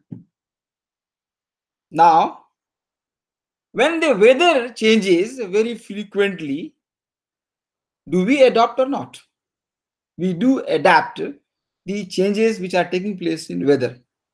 But when it comes to the climate change, remember, climate change will impact not only some people at some places, but climate change will impact all the people across the world disproportionately, but it will have some impact. And that is where we have to learn why it is very important. Now, what was the IPCC projections for 2180 AD? Look at it. So we have projections. The first projection is that the global average surface warming will increase by 1.1 degrees centigrade to 6.4 degrees centigrade. This is expected. This is what they have done on the basis of the models they have prepared. So if the temperature is increasing, then we have to look at scientific point of view, what are the possible consequences of it. It is believed that if the temperature is increasing with this rate, in India particularly, all our Himalayan rivers will one day extinct. Now, this statement appears to be a very simple statement, but if you look at the consequences of it, then consequences are very serious, because huge population in the Indian plains are dependent on these rivers. Agriculture in this area is dependent on river water. If the rivers dry, what will happen to people will be a bigger question. On the other hand, people living in the coastal areas in India, if they find that the sea level changes permanently, see, sea level changes every day in the form of low tide and high tide. People have adapted to it. They know that the sea level is not going to be coming closer to the houses. But if the sea level changes permanently by a foot or by a meter, huge coastal areas in India and across the world will be inundated. Now, are we ready for such changes?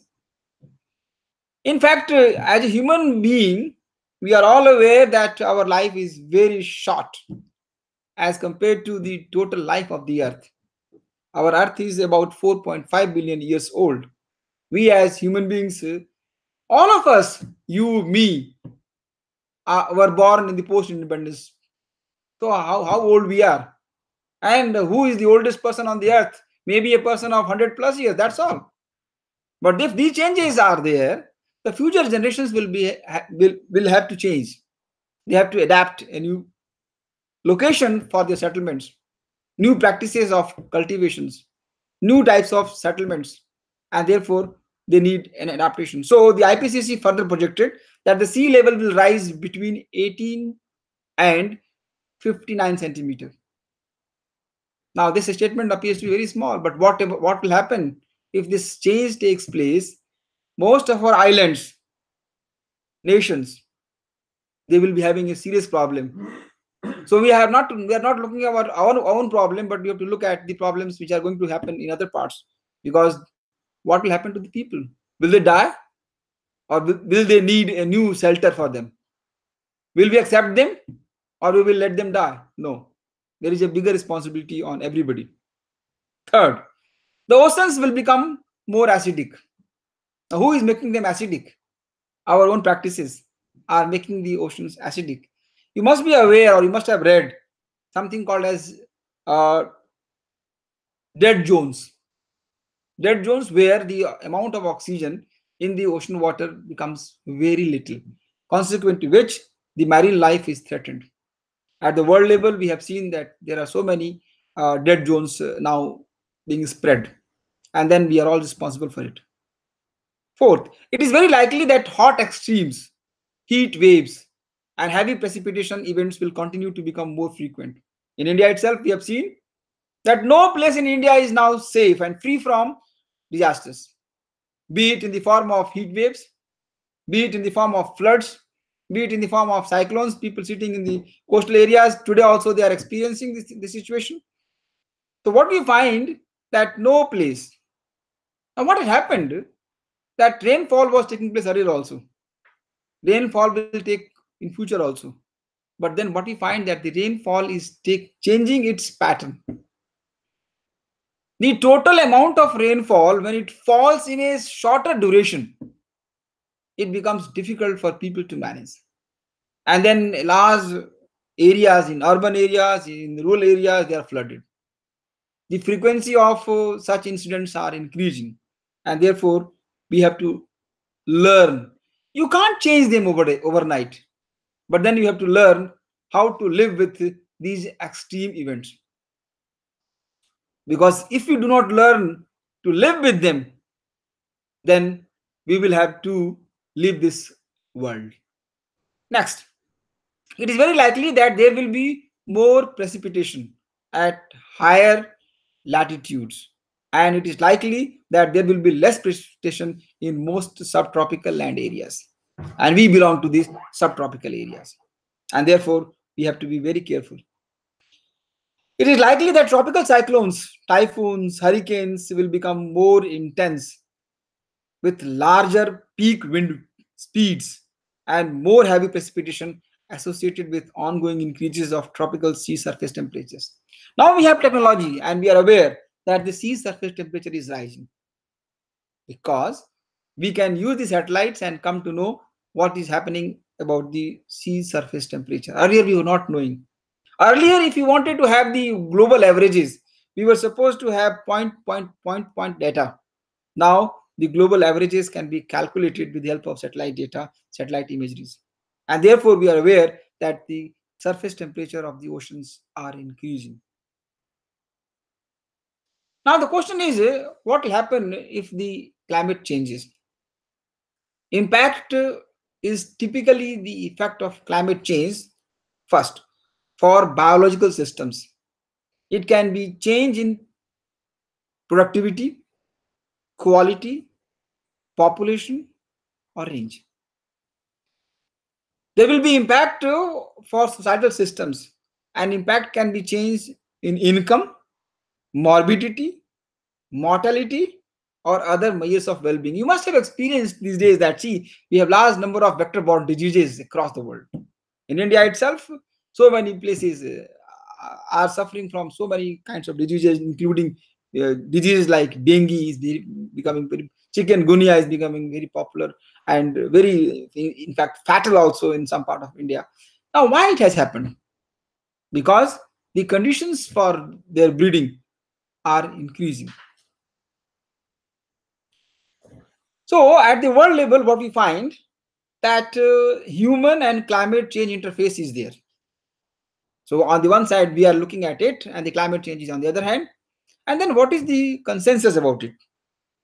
Consensus is that reducing carbon emission is no longer enough to halt the effects of climate change. People have accepted it. That if we would just try to reduce the carbon emissions, it will not change the direction in which the climate change is taking place. It will take place. We have already done a lot of destruction. It's time to start adapting to a warming world. So we have to be very clear that now we have to learn to live in a warmer world.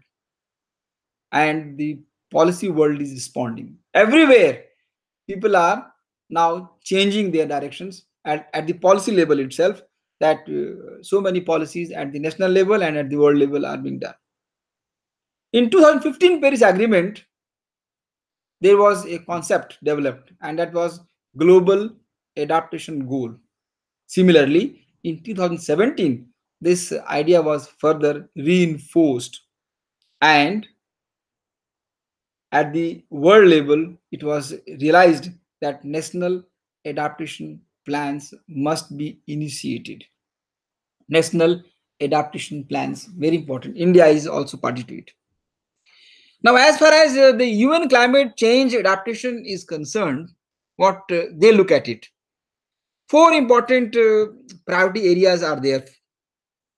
First, ecosystem-based adaptation. What does it mean? Implementing projects that utilize biodiversity and ecosystem services as part of a holistic adaptation. This is very important.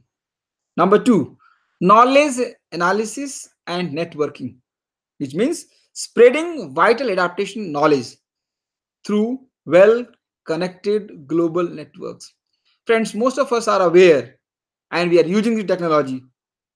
Remember, we are all very well connected at the world level, and with 3 simple calls, you can get connected to anybody in the world.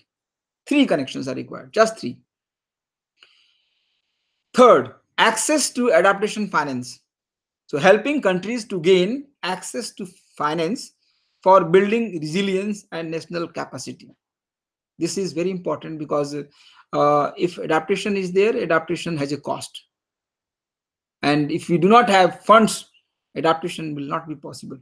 So funding is important. And in the subsequent slides, I'll share how the funding is being generated and done. Fourth, adaptation policy and planning, which means producing analysis, research, and suggested targets for integrating adaptation into national policy. These are 4 important the focuses or the priority areas of the UNO. Now, when we say that climate change has made us vulnerable, what does it mean to us? Vulnerability to climate change is the risk of adverse things happening. It is not that adverse things are not happening. They are happening. But vulnerability to climate change is the risk of adverse things happening. And vulnerability, therefore, is a function of 3 things.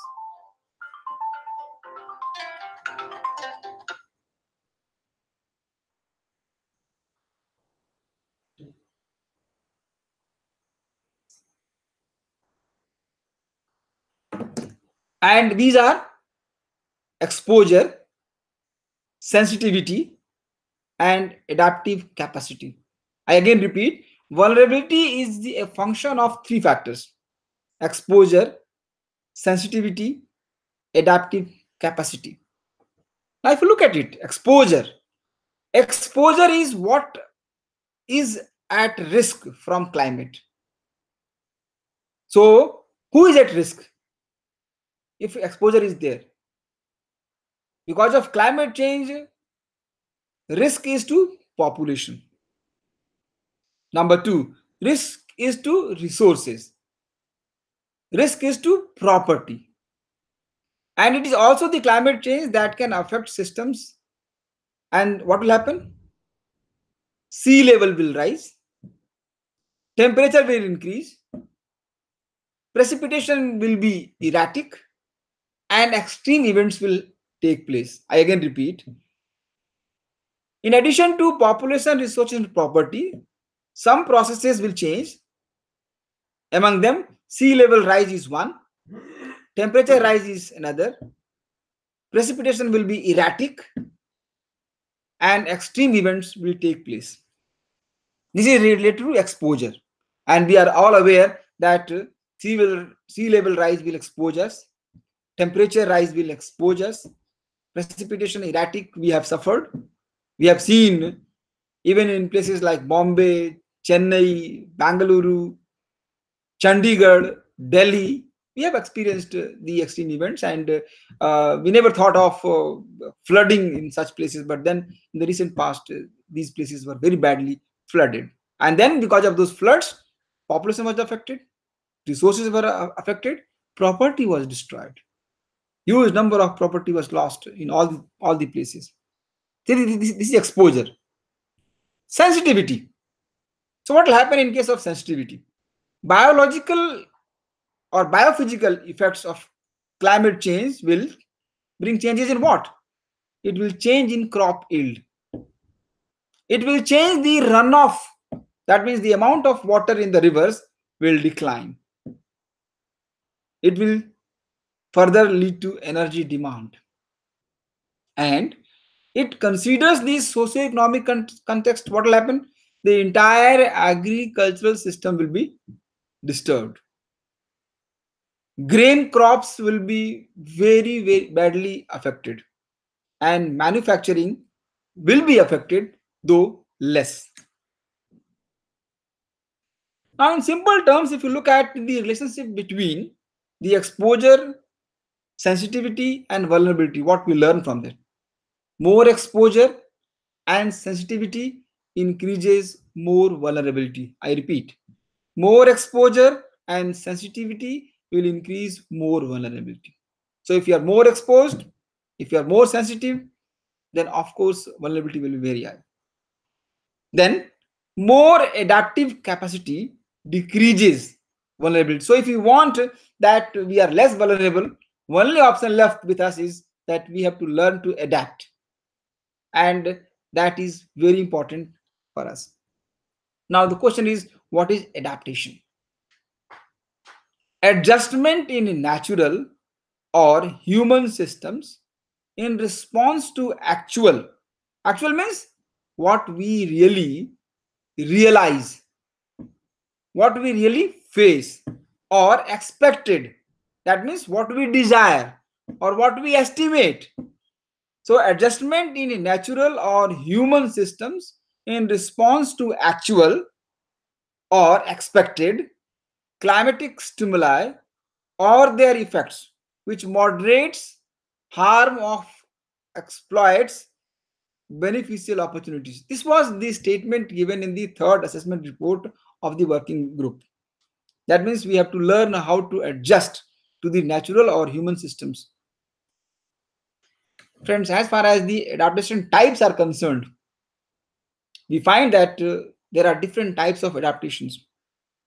Structural adaptations, physiological adaptation, behavioral adaptation, cultural adaptation, anticipatory adaptation, autonomous adaptation, or even planned adaptation. I will speak one by one. Now, as far as structural is concerned, now in the environmental field itself, if you look at the animal kingdom or the plant kingdom, the nature itself changes the structures of different things. Now you can see people living in the hills, people living in the cold areas, animals found in the deserts, plants found in the waters. All of them have a particular structure. And if you want to replant one animal life from one place to another, then automatically things will change. I'll give you an example, friends. One of the Americans found in the Iceland small size ponies, and he was very well attracted that this is a new species, and if I take it to US, there will be big demand. Small size pony in Iceland. So he brought it to the US, and they are in the prairies. When this pony started eating this grass in the prairies, the size of this pony increased and it became a big horse. The question was, what changed? It was found that the grass in the Iceland was deficient to iodine, consequent to which its growth was not taking place. Now, the same animal, when it moves to a new place, we find that it started grazing on grasses which are iodine based or which were iodine rich. This pony becomes a big horse. Now, what do you find? That pony was adapted to a situation in Iceland differently, and the same pony got adapted to a new place, and therefore there were structural changes in the body itself. So the structural changes are what? In the body itself denotes that we adapt. So is the case with the physiological changes. Even there also what we find that different animal bodies and the systems internally, they are internal, they are not visible. They are not visible. But then they adapt to the new situations. Must be aware that our body adapts to different things, and our internal organs, they adapt to different situations. So is the case with behavioral changes. You must have seen in India particularly that our women move from one place to another place post marriages. Have you ever thought, do they adapt or not? Do they adapt? Because the kind of systems they have learned from their childhood in one family, when they move from one place to another, they adapt or not? They adapt. If they don't adapt the practices which are there at the place 2 or place B, now their survival will be difficult. So adaptation is not a new thing. So is the case with the cultural changes. Friends, when we move from one place to another, from one country to another, do we adapt to the practices which are followed there or not? We do change. That is called as adaptation culturally. And so we have sometimes we look at the anticipatory adaptation. That means we are looking for what is going to happen in future. So when we plan for a house, what is that? It is nothing but we anticipate that in the years to come, the place where we are going to plan for a house should be far away from the river which floods a location. When we plan for our future generations, we start anticipating that if we locate ourselves at this place in the years to come, it will be vulnerable to different kinds of climatic changes, different kinds of social changes, different kinds of threats which we have, and therefore we relocate ourselves. But then sometimes adaptation is autonomous. It takes place slowly or gradually, and changes are there. But lastly, friends, we have planned adaptation, and therefore what happens? We plan in a manner that we have to displace some population to a particular location. It is called planned adaptation. So people nowadays located in Mauritius are now thinking of getting shifted to new locations. Or people in Andaman and Nicobar, if the sea level rises, will have to be displaced. Or people living in the coastal areas in Tamil Nadu or in Bombay or in the Kanyakumari, if the sea level rises, they will have to be planned and shifted. That is called as planned adaptation. We have to do it. So adaptation broadly is categorized in two categories. That is called as autonomous adaptation or reactive adaptation, or secondly anticipatory or proactive. Now when I'm talking to you, my focus is on the proactive adaptation, because we have to anticipate what is going to happen in future, and we have to change our, even maybe tomorrow, if we have to depend more on a particular thing and we don't change our habits, then possibly it will be difficult for us for our survival, and therefore we need to change. Now, when we talk about the adaptive capacity, now what is adaptive capacity? Adaptive capacity is capability to adapt, and here it is very important, and you take care what does it mean. Adaptive or capability to adapt depends on so many things. First, so adaptivity or adaptive capacity is dependent on wealth. Everybody may not be having wealth or the money or the source so that they can adapt. Everybody cannot. So what we find that if we do not have funds, we do not have money, we don't have sources, we cannot adapt. Even if we want to change, we cannot change it. So wealth is very important. Wealthy people will adapt differently. So you must have seen that those who were facing extreme climatic conditions, what they have done, they have air conditioning. Now this air conditioning is nothing but a method or the wealth they have.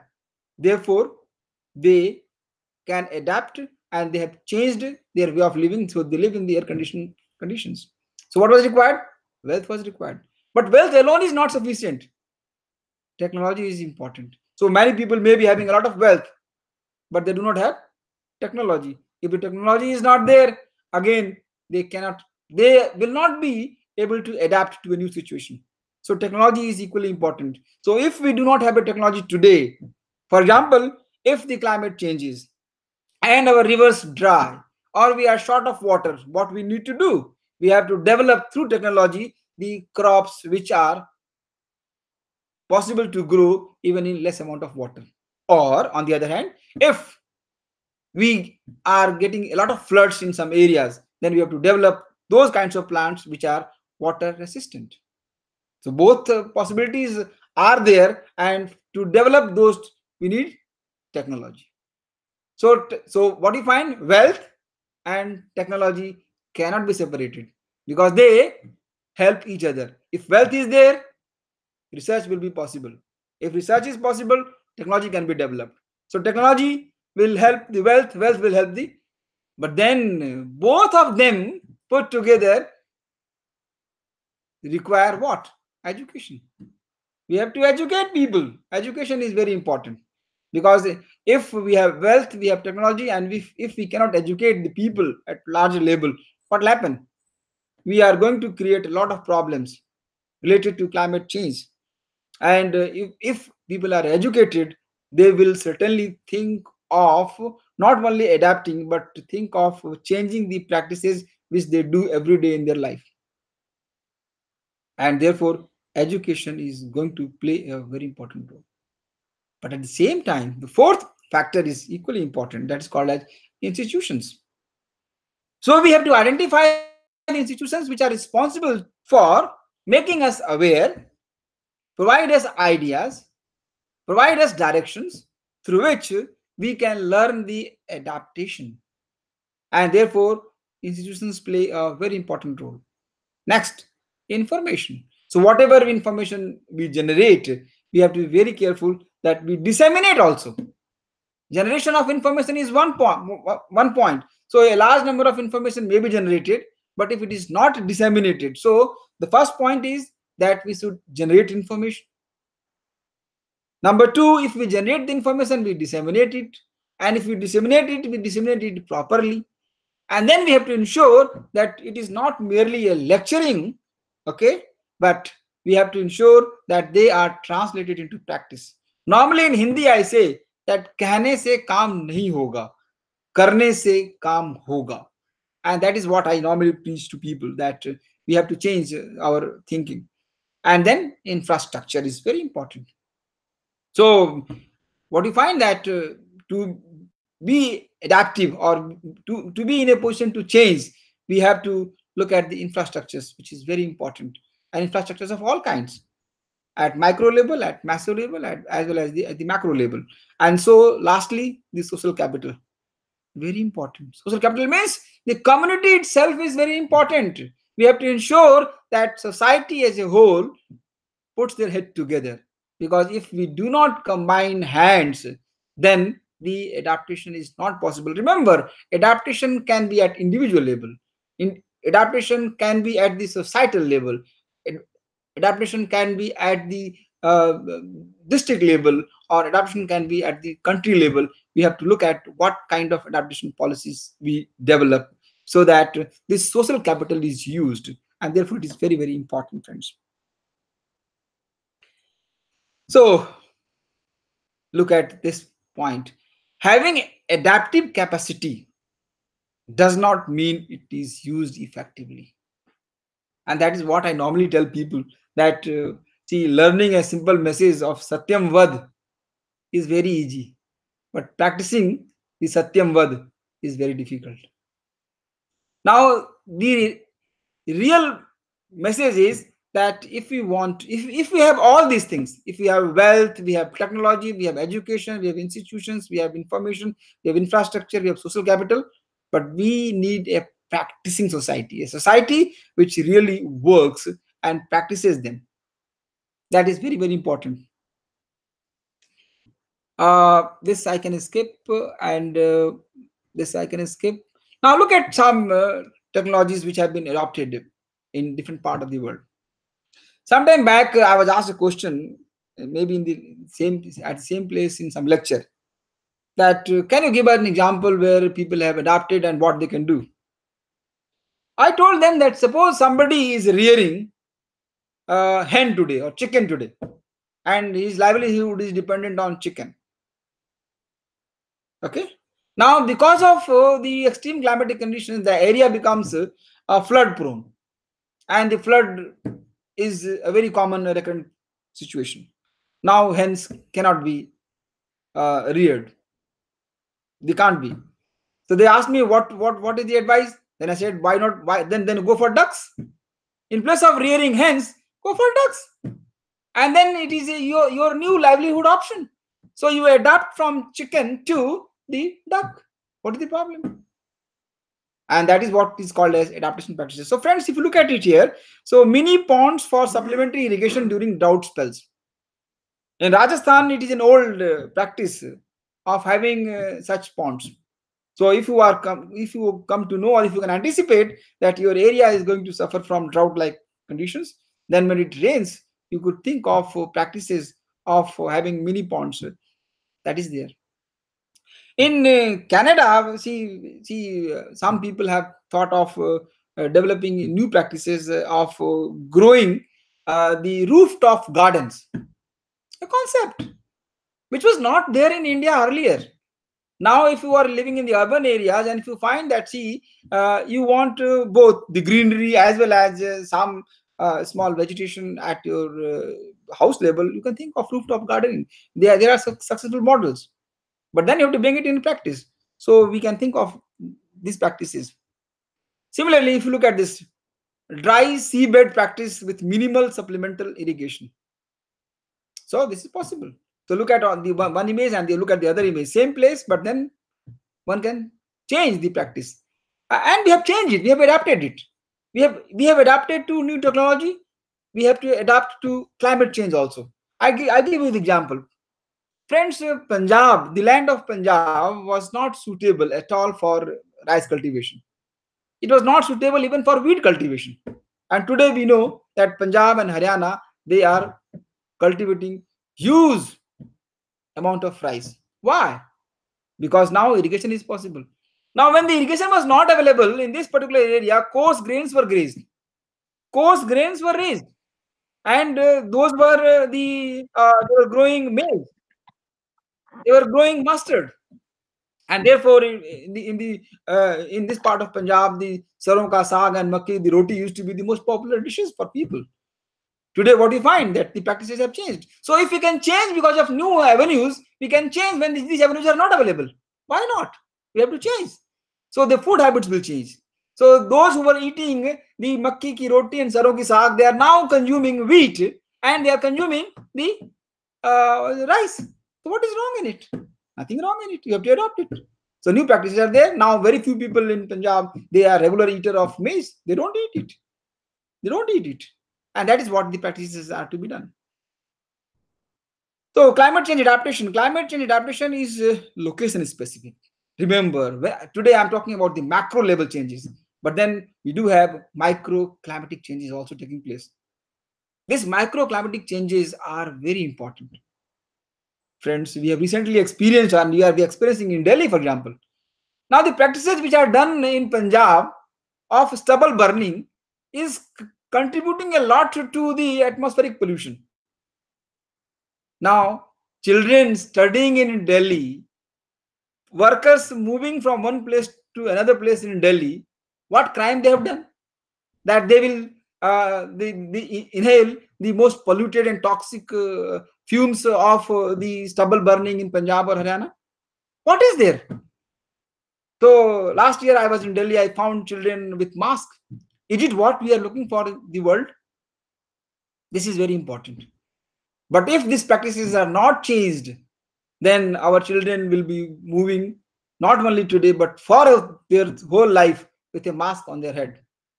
Now, do we visualize what we are doing? We have to change our practices, number one, but at the same time, we have to adapt to the new situations. That is very important. So adaptation will be necessary to address unavoidable impacts. Because if the pollution level remains very high, does it mean that we will leave the place? No, we cannot. We have to find out some measures. We have to look at some technology. And there are so many examples. In China itself, I learned recently that the atmosphere was very bad, much more polluted than what it is in Delhi. But then what they have done, they have developed a huge tower which provides them good quality air, and all the bad impurities are there. What is this? This is nothing but adaptation method. People have not shifted. They have adapted with the help of technology, and that is a message to everybody. Look at this. An example, a model which I picked up from net itself, that is called structural forms of adaptation. Look at the first diagram very carefully. What it is? Now, here is the sea level, okay, and here is a settlement. Look at this. Now, this is the present situation. Suppose. Now, what happens? Now, structural forms of adaptation here, adaptation by protection.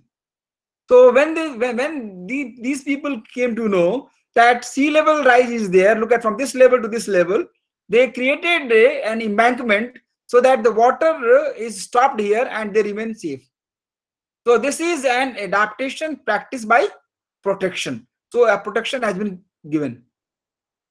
But then what you find, that after some time, the water level further rises. And when it rises, this protection is not sufficient. And then what they do? Then they go for adaptation by accommodation.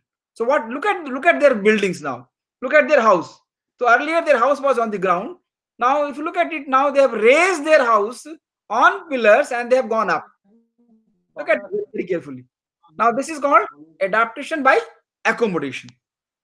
And then a day comes when they adapt by retreat. So adaptation by retreat is the last source. So what you find that the sea level further rises and the location where they were was inundated, not safe. So what they did? Here they shifted. So what we learn from this diagram or this sketch? What you find? That we have to learn to adapt either by protection. We have to learn to adapt either by accommodation. We have to learn to adapt either by retreat. Now retreat is the last option. And this is very important when we are looking for it. Friends, adaptation framework is driven by need. And here it is very important. So they tend to address near-term concerns. Often addresses climate variability and change. Emphasis on socio-economic context. Friends, in the last 20 years itself, we have adapted to various things and we do change. We are changing it. Then they are driven by stakeholder identification of issues and involvement in processes. Wherever we are, maybe we are in Tamil Nadu, maybe we are in Kanpur, maybe we are in Banaras, wherever we are, we have to first understand what kind of changes we need to do. And if we can identify the changes, or we can be proactive and identify, then the adaptation will be much easier. This could use non-analytic techniques also. Now, what are happening at the world level or at the country level in terms of adaptation trend? First, mainstreaming adaptation. That means we have to look at some policies, some ideas which are there for a bigger part of the world. For example, the fossil fuel burning has to be replaced by off-grid energy, that is solar energy. This is one practice we have to adopt. Second trend is measuring effectiveness of adaptation. So whatever practices we are adapting, we have to look at, are they effective over a longer period or not. Third, introductions of disaster risk reduction and climate change adaptation. So wherever we are, we have to understand that yes, these disasters are there, climate dependent disasters are there, and we have to adapt accordingly. Fourth trend is funding adaptation. So if we are living at a small place and we are facing it continuously, maybe because of the extreme climatic conditions, every year our agriculture is destroyed. Option number one, change the cropping patterns. Change the cropping patterns. We have no way out. If we stick to the same cropping pattern, perhaps it will be a problem. And therefore, we have to look at who will fund for the changes. Next, adaptation knowledge management. This is equally important. And economy of adaptation. So adaptation, if it is costly, maybe people will not adapt it, and then they will suffer. So we have to be very careful that whatever technology we develop, they are economical also. And then the last trend is that we're talking about our cities and adaptation, because huge population. For example, in India itself, friends, you'll be surprised that almost 30% of our population is living only on 3% of total land. I again repeat, nearly 30% of our total population is living on only 3% of land. And they are where? They are at the cities. And therefore, our cities in the years to come are becoming very, very vulnerable. We have to develop our cities, and we have to develop in them in such a manner that we can adapt the changes. I'll skip this. But here it is very important that adaptation is to be understood in a manner that it does not communicate wrong information. Because many times we find that miscommunication is also there. We find that we invest a lot of money and then it is useless. So we have to be very careful that it is not wasted investment. Then we have to also look at it that we don't adapt, which is maladaptation. Because if we adapt and if it is not suitable, then again it is a problem. And then increased vulnerability to climate change will be there. So the three questions are there. Every individual should look at adaptation to what? Number two, adaptation by whom? Me, you. And then third, adaptation of what? These three questions will always be there. Now, one section of the population, when we talk of the climate change adaptation, they come out with an idea. And what they say, that we will do nothing. Because they think that they have no role to play. So they'll say, what can I do? So they do nothing. The other group of, they say that I can do something. Now those who say I can do something, they do something. But then there are people, they say we can do many things. Now they matter. So they are not looking for doing something, but they are doing for many things. Now these many things are options. based. So we have to look at the priorities, we have to look at the options, and keeping them in mind, we have to select the best practices. Best practices, we have to replicate it. Now, as far as the adaptation, or when we start thinking about the adaptation, now what people might do to reduce harm of climate change or make themselves best able to take advantage of climate change, and that is autonomous, that people do themselves. Who will do it? You have to do it. No other person will do it. You have to do it. So at the government level, what can be done? At the government level, two things are there. Government can provide you incentives. Government can provide you subsidies. So my message is very clear that, see, we have to educate people, but at the same time, the support system should be there. And support is for, if somebody is interested to adapt a new thing, then incentives should be there. Some sort of subsidy should be there. And that is very important, friends. Now, last, very important. The simplified first 5 steps for adaptation, jo karna hoga. What is that? First, share knowledge and approaches to adaptation and examine existing measures. So if you have some knowledge, some information, to share it. Second, assess the risk associated with climate change impacts. Each one of us, wherever we are, we have to assess the risk. And third, promote communication and decide adaptation plans, programs, and measures. Because if communication is missing, again there will be problem. Fourth, start with most feasible initiatives. So there may be many initiatives. Go with the first, which is possible, and it could be the short-term impacts. And lastly, consolidate risk assessments and adaptation measures based on monitoring and the latest knowledge. A large number of information which we have about Earth, about the things, they may be outdated. We have to depend on the latest. And for that, friends, we have to use the ICT. The role of ICT is very important. A large amount of information is now generated with the help of space technology. We have to develop and use them. That is very important because they educate us, they guide us, they direct us what are the future scenario going to happen. But last slide, success of any adaptation depends on social acceptance of the measure or the steps, and with active community participation. And that is very, very important. I'll be happy if there are questions from our audience. Thank you very much. Thank you.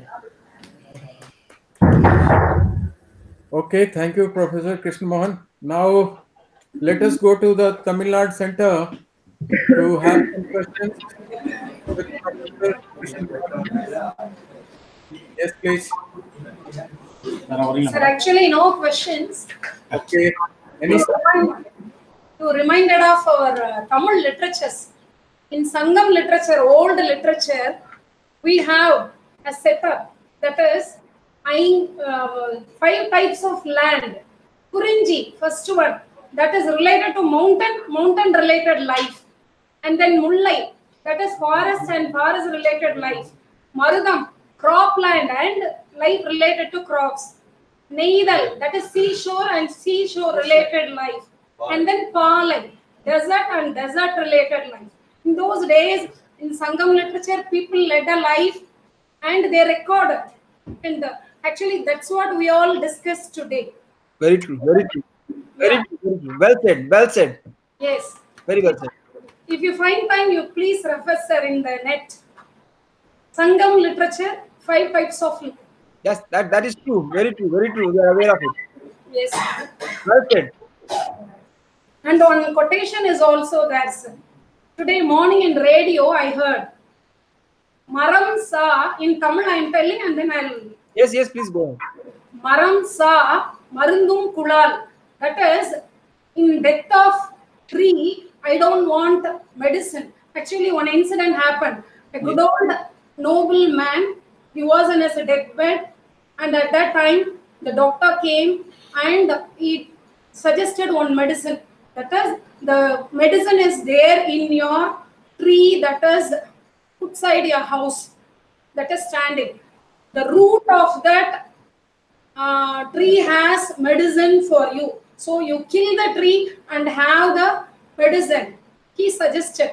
That man immediately told, I am ready to sacrifice my life. I don't want to kill the tree. Let it be there for future generation. So Very we must lead a life giving life to the future generation also. Very true. Well said. Well done. Good. Yes. Uh, any question from the Kanpur sector? Yes, please. Yes, sir. Any question? Yes, sir. Yes, sir. Sir, good afternoon, sir. And yes, yes. Kindly come closer and ask the question, please. Sir, good afternoon, sir. Good afternoon. Sir, what are the major points we should have adopt for minimize global warming system? We should adopt for what? Yes, sir. Minimize the global warming. Global warming. What please? चलो global warming तो topic नहीं था लेकिन आपको No, बताएंगे. no, no. See. One of the impacts of climate change is global warming, right? How should we adopt to fight the global? How to minimize, sir? Yes. Minimize, yeah. Minimize. See, at the world level, one is called mitigation practices. Among the mitigation practices, we are talking of forestation, we are talking of reforestation, we are talking of afforestation, we are talking of minimizing the carbon emissions in the atmosphere. So if these are the practices of mitigations, so you can mitigate them. But remember, the mitigation practices are not going to change the climate immediately. They will take a lot of time. Now, if the mitigation practices are going to take time, then what to do? Then we have to learn to adapt in the situation which we are facing. And to do that, we have to develop technology, we have to develop the methods through which, even in those worst situations, we can live. If we do not develop it, then we will be becoming an extinct species on the earth. Yes. Any more question from Kanpur Center? No, sir. No, sir. Thank you, sir. Okay. Okay, friends. So let me conclude the session now. So first of all, let us thank Professor Krishna Mohan for his elaborated and comprehensive lecture on adaptation. And most important that he suggested some strategies. What kind of strategies we need to adopt or adapt. Initially, he told, go for the simplest possible things which you can do initially, then you can establish and go for the bigger things. So, in order to mitigate the climate change, many measures are required at many stages. In order to mitigate the climate change, as he was discussing about the global warming, then many measures are required. Like afforestation is one, renewable energy resources which can be generated later on. That's why we are going for the solar, wind, and all kinds such kind of measures.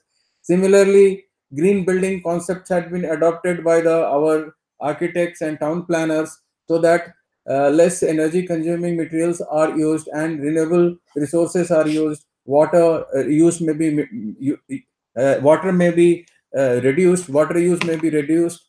So in such a way, the green measures, what we call clean and green development, is required for global warming. And many initiatives are already being done. Government of India signed some kind of a agreement with the France government, and they have established a ISA, International Solar Association. Under that, $1,000 billion has been funded for taking care of the various projects in near future. Similarly, at the grassroots level, we have to go for the natural resource management, recycling of waste, better sanitation, better housing. All such practices ultimately lead to the sustainable development and we can mitigate the climate change by and large. And yesterday, some of you have been talking about the planning of the nation from the climate change point of view. As you know, the Planning Commission had 15 agroclimatic zones. for the planning of whole of the country. So they were planning in that context. But at present, IMD and others agencies, they have some stations, and there are about 135 microclimates, correct, climate zones. So through 135 microclimatic zones, if we plan in a decentralized manner, the many of the things may be taken care of. What kind of the crops we may change after the increase in temperature or change in climate or change in weather. So the planning of the crops, then what kind of infrastructure conducive to that particular atmosphere, what kind of town planning is conducive to that particular locations. So all such things are required at the decentralized level. My dear friend, we are a vast country, so all segments of our units at the local level should be more strengthened. If we go for some changes at the local level, that's grassroots initiative may lead to the longer development.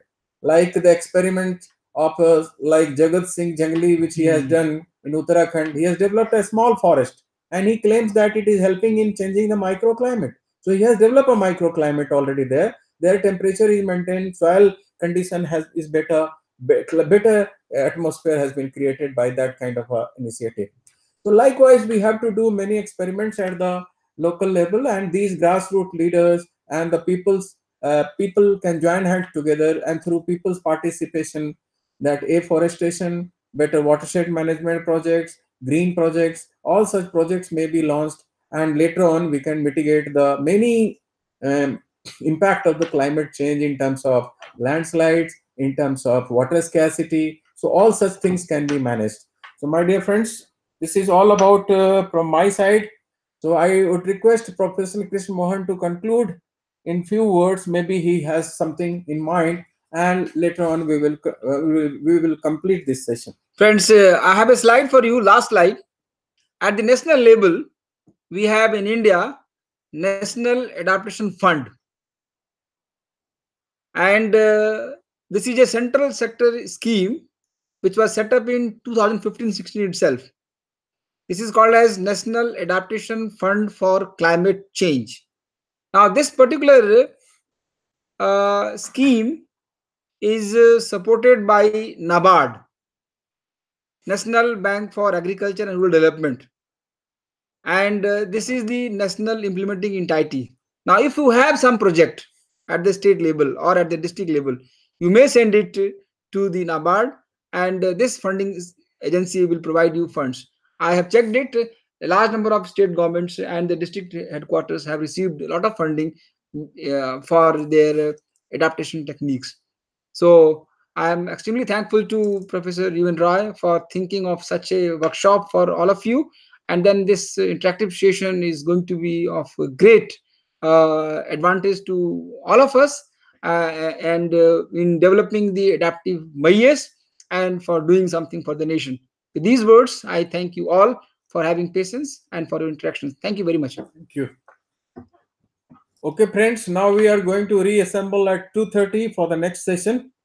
So let us then once again start that session at 2:30 after lunch. Thank you very much. इसको copy कर दीजिए, भेज देंगे, या PDF दे दीजिए, इसी को convert कर देते हैं।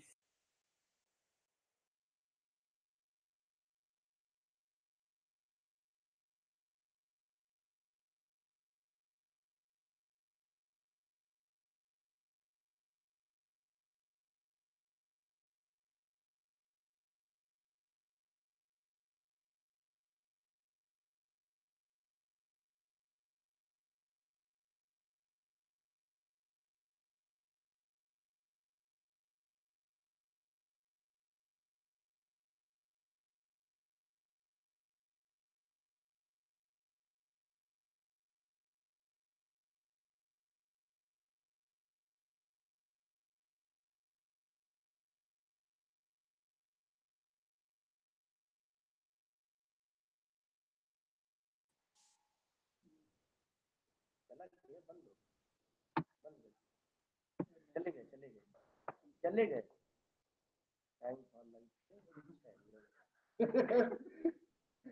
कबड्डी खेल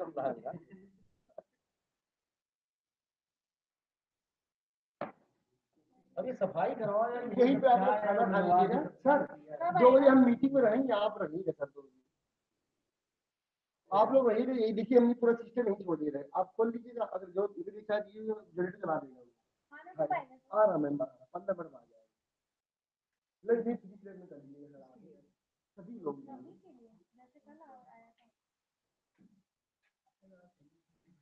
कल जानते हैं टिफिन बच गया तो जो पराठे भिजवा दिए बस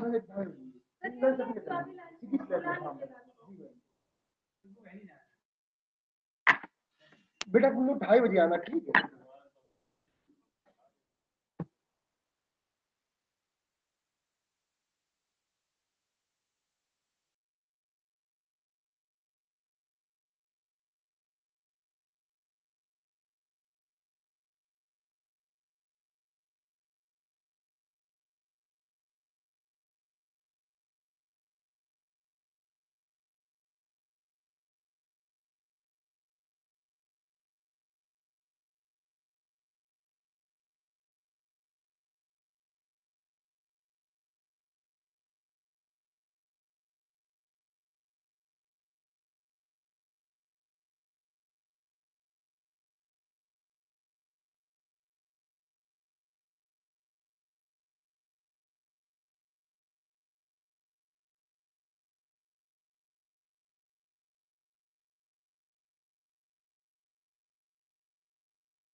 हेलो,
भैया कौन श्रीवास्तव जी बोल रहे हैं? ये कहते सेमिनार हॉल आ सकते हैं, थोड़ा सा आपसे बात करने की हमारे यहाँ प्रोग्राम है, उसमें खाने की व्यवस्था करिए। अरे यार ममता मैम तो कह रहे हैं कि नहीं हो जाएगा, आप बात कर लीजिए यार, एक दिन तो कर लो भाई, एक दिन कराओ तो खाना पीना। अरे एक दिन करा दो यार, अभी दिसंबर में फिर होगा भाई, तुमसे सेट तो कर लिया हमारा रेटो, एक बार आ जाओ मिल जाओ यार, ये एक मिनट आ जाइए सेमिनार हॉल में, 5 बजे यार आपस में बात दूसरे को यार, ये नेक्स्ट में दिलवा देते हैं यार। कितने बजे तक आएंगे? सब खाली होंगे।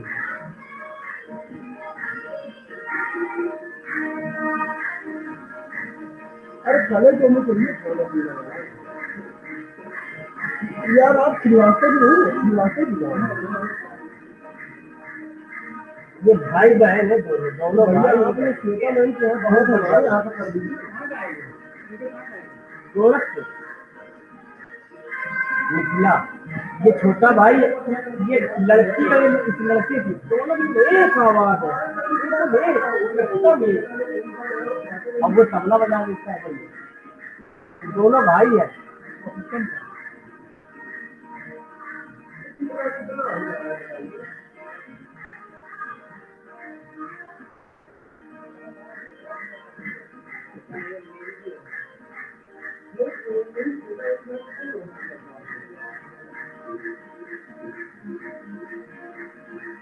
यार ऐसा तो हमारे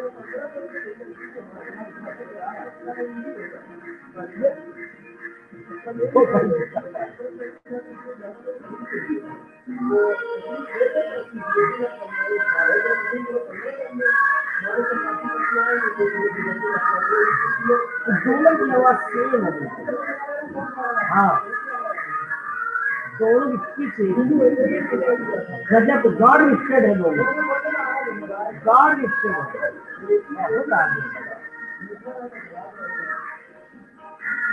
गोरखपुर में जो छाट है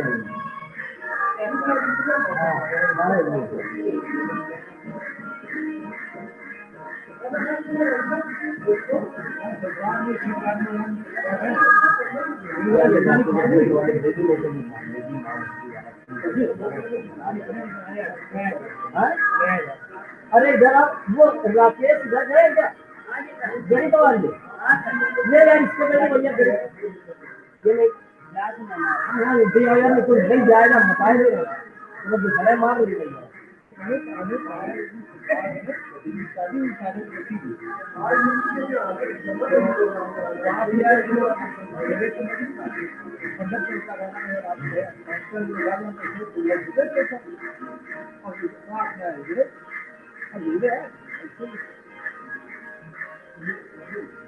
अभी हम बता रहे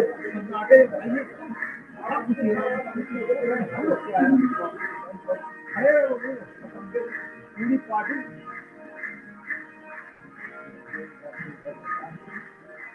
धीरे जाओ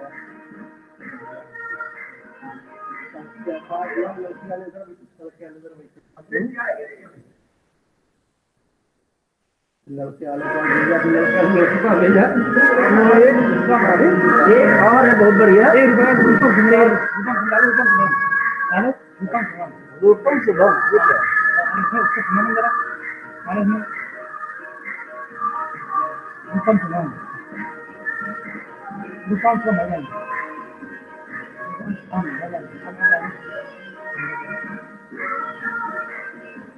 हेलो कोई लगा ये वाला ये हाँ नहीं ये जाके ये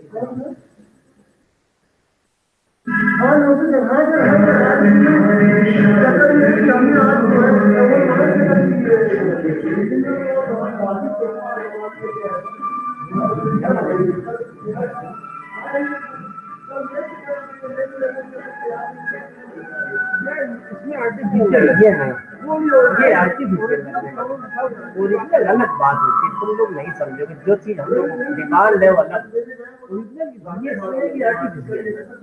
ये आर्टिफिशियल वो है ओरिजिनल इसका एक और है कहीं दिख नहीं रहा मेरा आपकी कृपा से राम जी आए बबुआ बबुआ वाला बड़ा बढ़िया गाना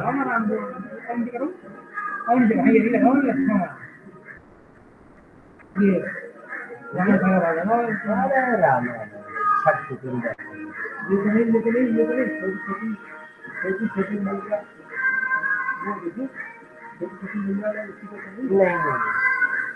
आवाज सुन कर रही है आवाज सुन कर रही है सर भैया हेलो श्याम जी के पास अब अभी भी नहीं मानोगे सुन रहे आपने शाम में गुड़ हो सकते हैं पर आप शाम में हो सकते हैं एक बात तुम्हें बता दें सुन लो ज्ञान इसी प्रकार भैया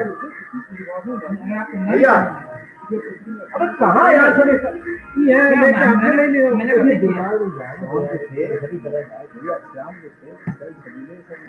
जस्ट प्रेम का प्रेमी का कपड़े लगते खाली उन्होंने एक मैसेज दिया समाज को क्या वो पीने के स्वामी थे इनके लिए तो कुछ तो भक्ति तैयार थी कितनी देर लगवा रहे हैं जल्दी यार उसको रिफ्रेशमेंट बहुत कमाल लेडी थी और कम कर सर वो धीमा था और बाहर जा रही है ये लड़की बहुत अरे एक और है अभी हमारे पास तो ये लड़की हम एक और दिखाए ये लड़की हमारा आपकी बेटी शकल मिल रही है है ना नहीं हम देखे वो लंबी ज्यादा है संगीता, इनको लगाओ यार, इनको लगाओ। गैकवार्ड, गैकवार्ड। अरे भाई यार, तो लगता है वो गैकवार्ड छू जाती है हमको ना। संगीता गैकवार्ड, इसका भाई भी तो डालना दिए बैठे। संगीता गैकवार्ड आया ना। अरे क्या भाई, संगीता गैकवार्ड कहाँ था भाई? अरे वो आने लगी वो सुने आती है दूसरे। संगीता फिर नहीं है, कुछ और है यार। केवल गैकवार्ड केवल लिखा। अंजलि गैकवार्ड, अंजलि। ये लड़की, अरे भाई, अरे ये तो बिल्कुल मार डालती है एकदम। अरे बिल्कुल मार डालती है। अरे देखना इसको भाई, बिल्कुल बिल्कुल ऐसा लगता है बिल्कुल लता लग इसका खेल है। हाँ तो भैया, हाँ तो भैया का हो लागी कुछ है भैया जहाँ होते हैं तो इसकी बड़ी माल आप देखते हैं। अरे कुछ और रहा है, ये हो गया। अरे 3, 2, 1 तो आया जो है। ये कहाँ चले गए? ये सारे गाँव पहुंच जाते हैं, आवाज नहीं आ रहा।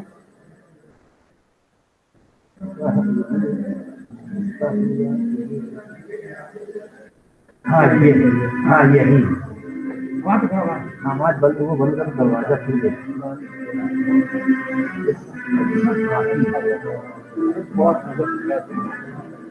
बिल्कुल हमारा रिलेटेड हर साला कांपने लगता है। इसको दोनों बहनें अच्छा करती हैं। ये बहन नहीं है, ये तो लेडी कलाकार है घर वाली, लेकिन इसकी आवाज है भाई। दोनों बहनें, ये इसकी बहन भी आती है लिटिल चैम्प में, इसकी बहन भी आई। उसकी बहन की आवाज इतनी अच्छी नहीं है जितनी इसकी। ये माँ है, ये माँ है। उसके बाप बैठा हुआ बगल में गाता, ये तो कलाकार है, बाप का साथ दे। बाप ने ही सिखाया इसको। पहले लोग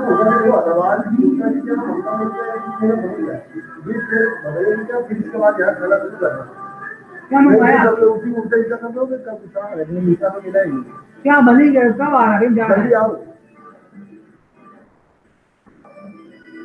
क्या हो गया? हम लोग आ रहे हैं, प्रोजेक्ट मीटिंग है हमारी।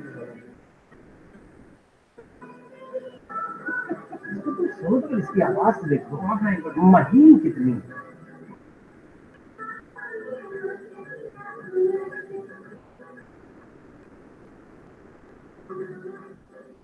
ये होता क्या है कि जो गाय की अभिलाषा नहीं पूरी हो पाती है। हमने ये सीखा था पूर्व जन्म आदमी कैसे लेता, मतलब कैसे जन्म लेता है। तो जो आदमी अपनी इच्छाएं होती है उसकी खुद पूरी नहीं होती है, वो सब जा करके ईश्वर में जा करके वे रूप में इकट्ठा हो जाती है। और जब ये आत्मा निकलती है तो वो उसके साथ में सारी इकट्ठा हो जाती है, और उसी के आधार पे ही उसको अगला जन्म मिलता है। जब वेदों में दिया कहने कि ये जैसे कि किसी की इच्छा है कि हम अगले जन्म में हमारा पैसा उठाना चाहे कैसे भी जाए, तो उसके हिसाब से आता है। किसी की इच्छा हम ये करें, किसी कितने मस्त है ये देखते 100% मिलता है, 100% सब मिलता है।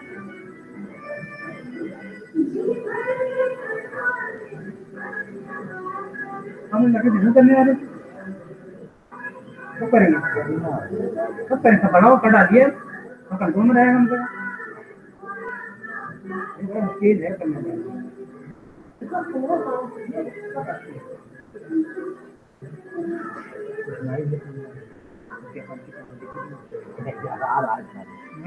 आएगा जरूर, ना कह रहा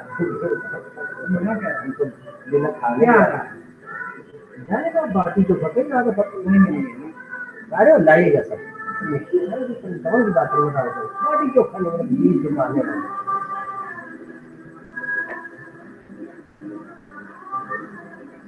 वाले जगह घुटने तक खड़े हो गए इसमें।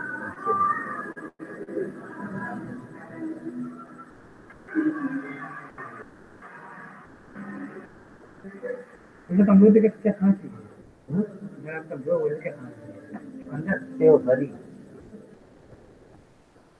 मिली तू हाँ आई थी गाँव यार ते भरी डबल उन खवा रहे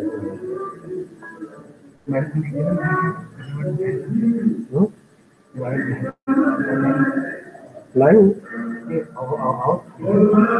क्या है यार कहाँ की जा रहे दीपक या किसी को बताना नहीं हो सकता है कि ये का न भी जाए बुरा न मानना है ठीक ये सर हम लोग हर बार मिला हम लोग हिंदी का में तो पूछे तो मेरे पास रूरल डेवलपमेंट में मत बोल रहे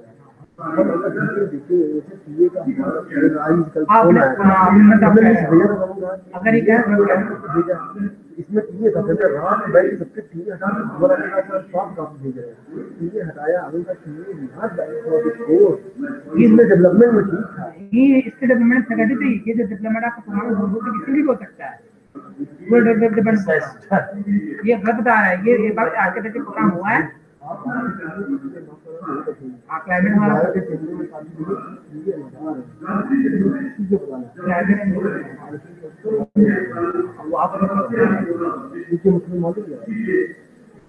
सब बता दिया सर आगे भाई सब टाइम मार दीजिए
अगर हमारे समय गर्म करता है अब 3 प्लेट बढ़ा दिया बेसिक ही अंदर तक जाएगा फिर अंदर आते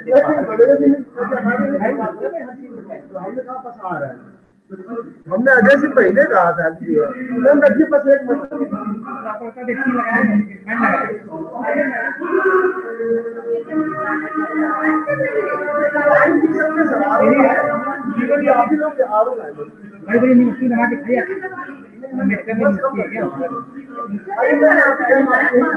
ये पिक्चर दिख रही है ये पिक्चर दिख रही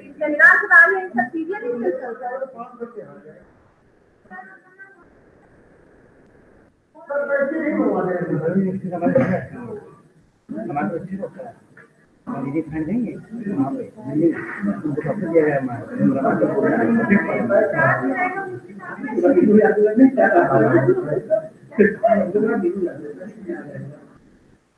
अजय तुमने पहले कहा निकल जाओ अरे पहले नहीं मिली गया था वो अरे वो जा नहीं रहा था भाई क्या बोल रहे हैं साथ में निकल टाइम ध्यान जाने को वहाँ पे खाने जाना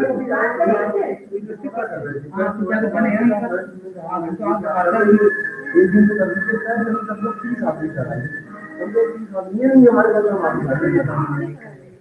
हमारा फायदा भी हमारा नॉर्मल काम था 250 रुपये एक गिलास हमारा यार उन्होंने कहा 120 में आया 120 बता रहा है पनीर का 150 रुपये मैंने कहा मन का मन लगेगा और मैं अभी ठीक है कल मैं आगे बात करूँगा अरे यार ऐसे लोगों तुम लोग में से ठेका दिलवा देते एक संस्थान के लिए एक सीमित हिसाब होना चाहिए कोई कार्यक्रम होगा संस्थान के हिसाब से काम होना चाहिए होना चाहिए सब फर्जी डिगेशन वाले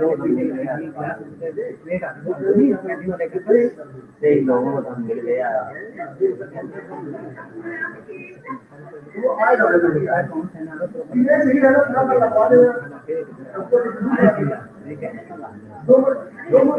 त्रिवेदी जी के सामने वाला हमेशा सब होता रहा इतना बढ़िया इंतजाम त्रिवेदी जी जब थे कितना बढ़िया इंतजाम होता था डॉक्टर आर के त्रिवेदी कितना बढ़िया इंतजाम होता था कोई दिक्कत नहीं हो रही। अब अभी तैयारी करना नहीं है।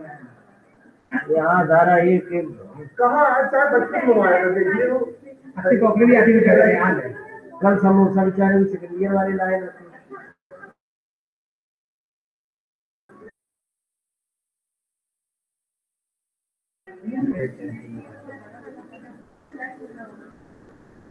जब खोल दिया पूरी लंग सब और बड़े लगाओ है।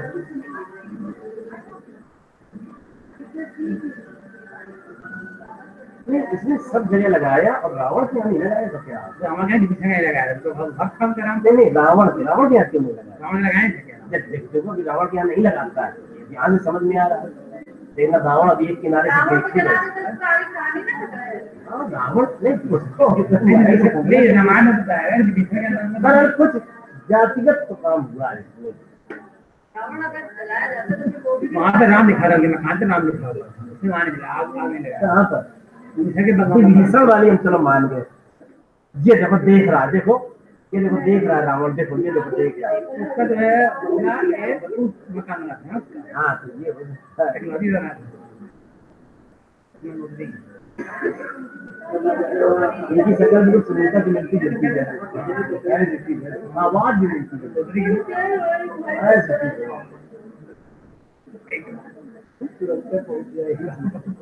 हाँ सही बात है। अरे देखो सुनीता देखो आ रही है।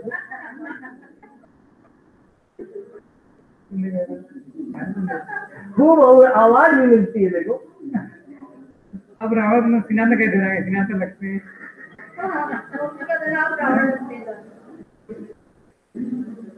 तो दिक्कत भाई आ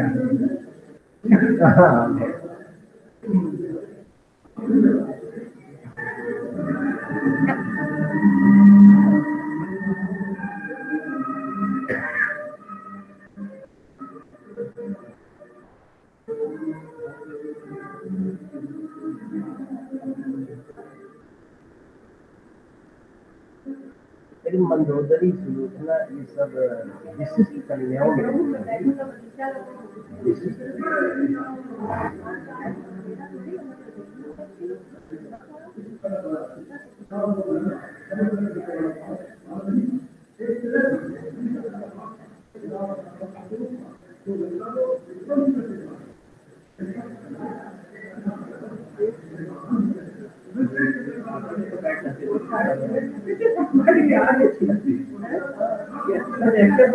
नई वाली लगा लगती है, नहीं बनाई ये पुरानी ये अरविंद त्रिवेदी वाली ये ठीक है, ये हमें ठीक है। रामायण सागर वाली ये अब भी अच्छी लगती है। नई वाली है श्री कृष्ण बनाया, श्री कृष्ण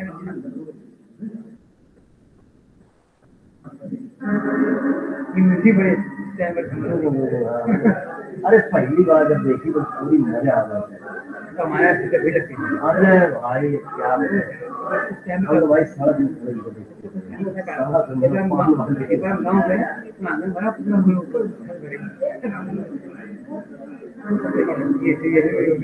अरे लोग भैया चार्जर जाने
அதே மாதிரி 19 அதிகாரி சொன்ன மாதிரி தமிழ்நாடு அப்படியே பக்கத்துல வச்சுட்டு மனுஷன் நிறைய வந்து விழுந்துல.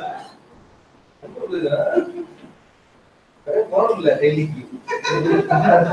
மிஸ்யூஸ் ஆஃப் ஃபண்ட் அப்படின்னு மிஸ்யூஸ் ஆஃப் ஃபண்ட் போனது.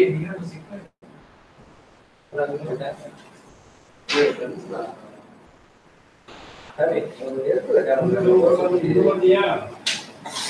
ஒன்னு ரெண்டு வட நம்ம லேட் ஆகும்.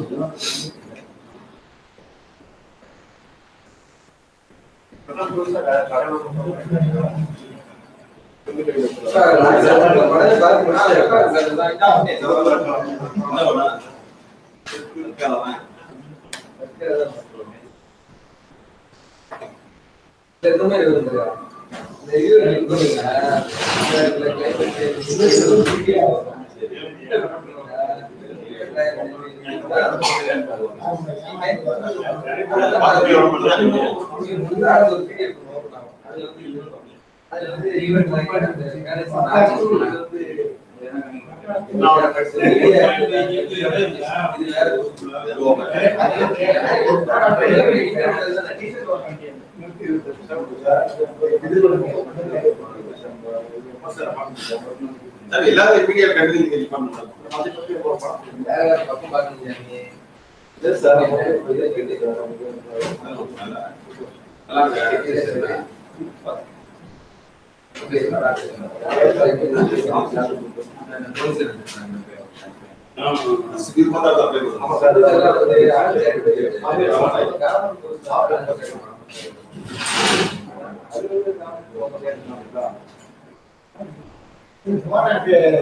இதுல மாட்டிட்டு வண்டியில போகும்போது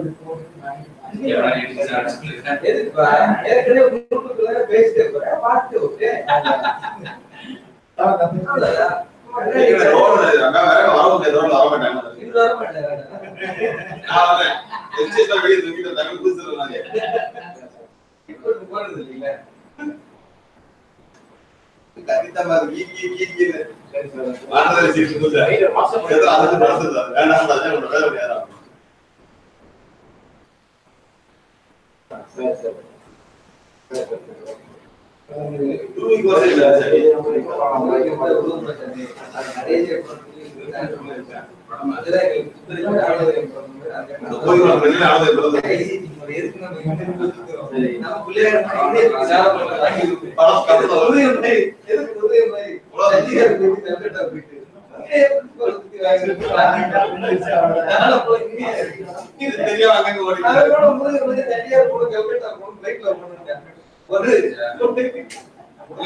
आ गए?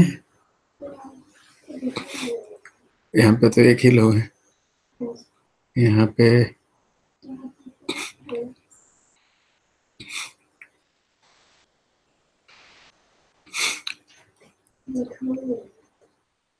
hello. So may I request the local coordinator there to call other people for the session?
Kanpur centre तो नीली हो गया अभी.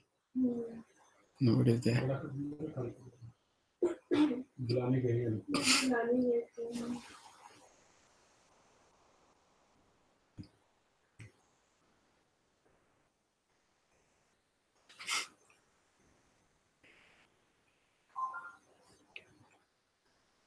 So, before starting, let me ask from the Tamil Nadu Center, who is going to present the seminar tomorrow? Two people, sir. Okay, 2% are there. Sir, please read. So, Rainwater harvesting by Virudhunagar Center. Okay. Virudhunagar VSVN Polytechnic. okay. Another topic. Chennai floods. Chennai floods by Arasan Ganesan Polytechnic. Okay, right. Very Okay, good. Right, thank you.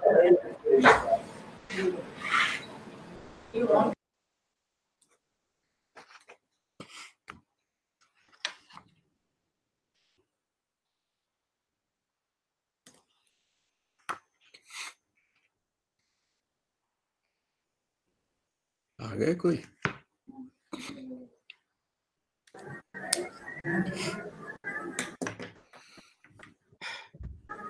Okay, friends, very good afternoon. I would still request is kindly call other people to join the program. So we are going to start the session once again. So in the morning, what we saw, and we had a case study from Ludhiana, where a pond was totally filled up, and in place of the pond, they created a football ground.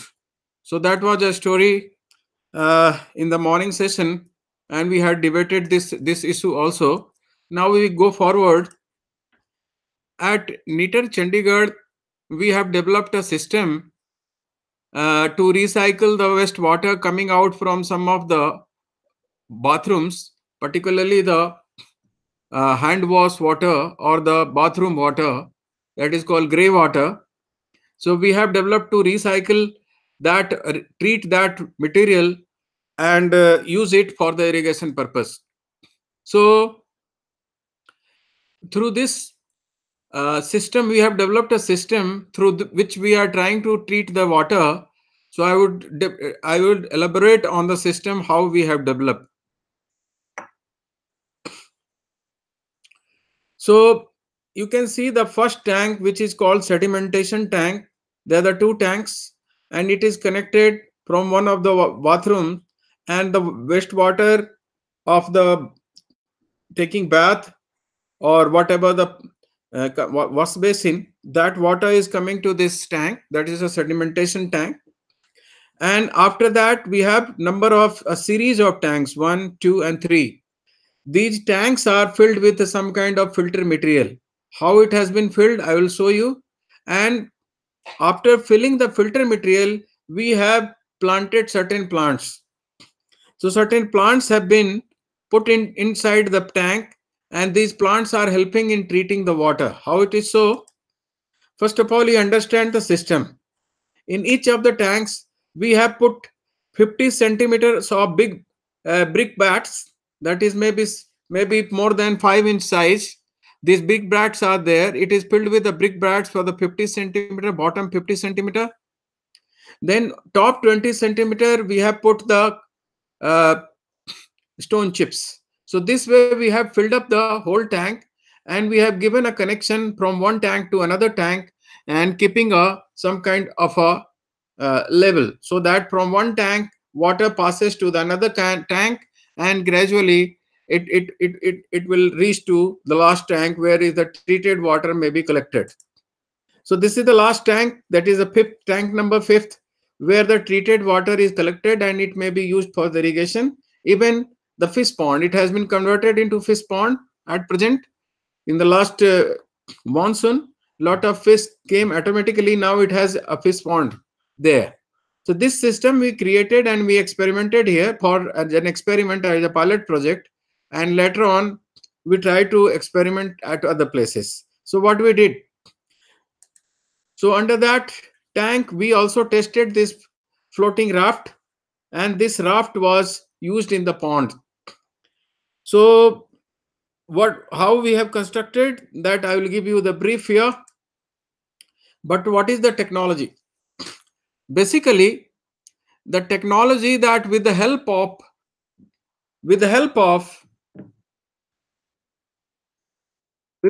such plants, they have a very dense roots, and through these roots they have the capacity to absorb the toxicants and absorb the chemicals, etc. So what they do, the plants absorb the chemicals, and in that way, in this process, the water get clean. So this plant which is working, so mainly the roots of the plant, they grow very fast and they try to absorb the toxicants or the chemicals. So because these root zones are working very nicely, so in botany, the roots are called rhizome. So taking the rhizome, so this technology has been named as rhizofiltration. So rhizofiltration or phytoremediation. Phytoremediation means treatment of wastewater with the help of plants. That is the terminology used. So this phytoremediation technology was introduced in one of the ponds near Chandigarh. There we did experiment for the 6 months to 1 year. And through that experiment, we tried to find out the problem. What we did and how the technology was constructed. First of all, we had a hollow pipe, PVC pipe of 3-inch diameter. This PVC pipe was cut into 4, and with the help of elbow and some kind of a solution adhesive, we joined all the corner. So we have a rectangular raft, and in that raft we added the coconut fiber. So the coconut fiber was put in between, and then it was wrapped with a jali, a kind of a jali, that is also a PVC jali, and a PVC jali was wrapped, and this coconut fiber was put in between, and this way it was stitched with the help of thread or some kind of a uh, needle and thread. We stitched all the things, and inside we put the coconut fiber. So this whole raft were prepared, and later on it was deployed in a pond. Apart from that, we also developed an appropriate technology of the low cost boat, which is made of the uh, hollow pipe or hollow tank, which we find of the plastic. So hollow drum. So the hollow drum was used to make this a small boat, and this small boat, the frame of the boat is made of bamboo. So with the help of nut and bolt, this whole boat was constructed in 2 hours, and it was working very well. When we tested in the pond, it was doing well. How it was doing well? 4-5 young boys, they were boating on this boat, and there was no problem at all. So we deployed the about 40 to 50 such rafts along with the plants in a pond, 1 acre pond, and we try to take the analysis of the water. Periodic analysis of the water was done, and through that periodic analysis, what was the major result? You can see that how the plants were grown after 1 month. So this is all blossom. So the first time in the pond, such kind of plants and flowers were flowers were seen by the people. They were happy.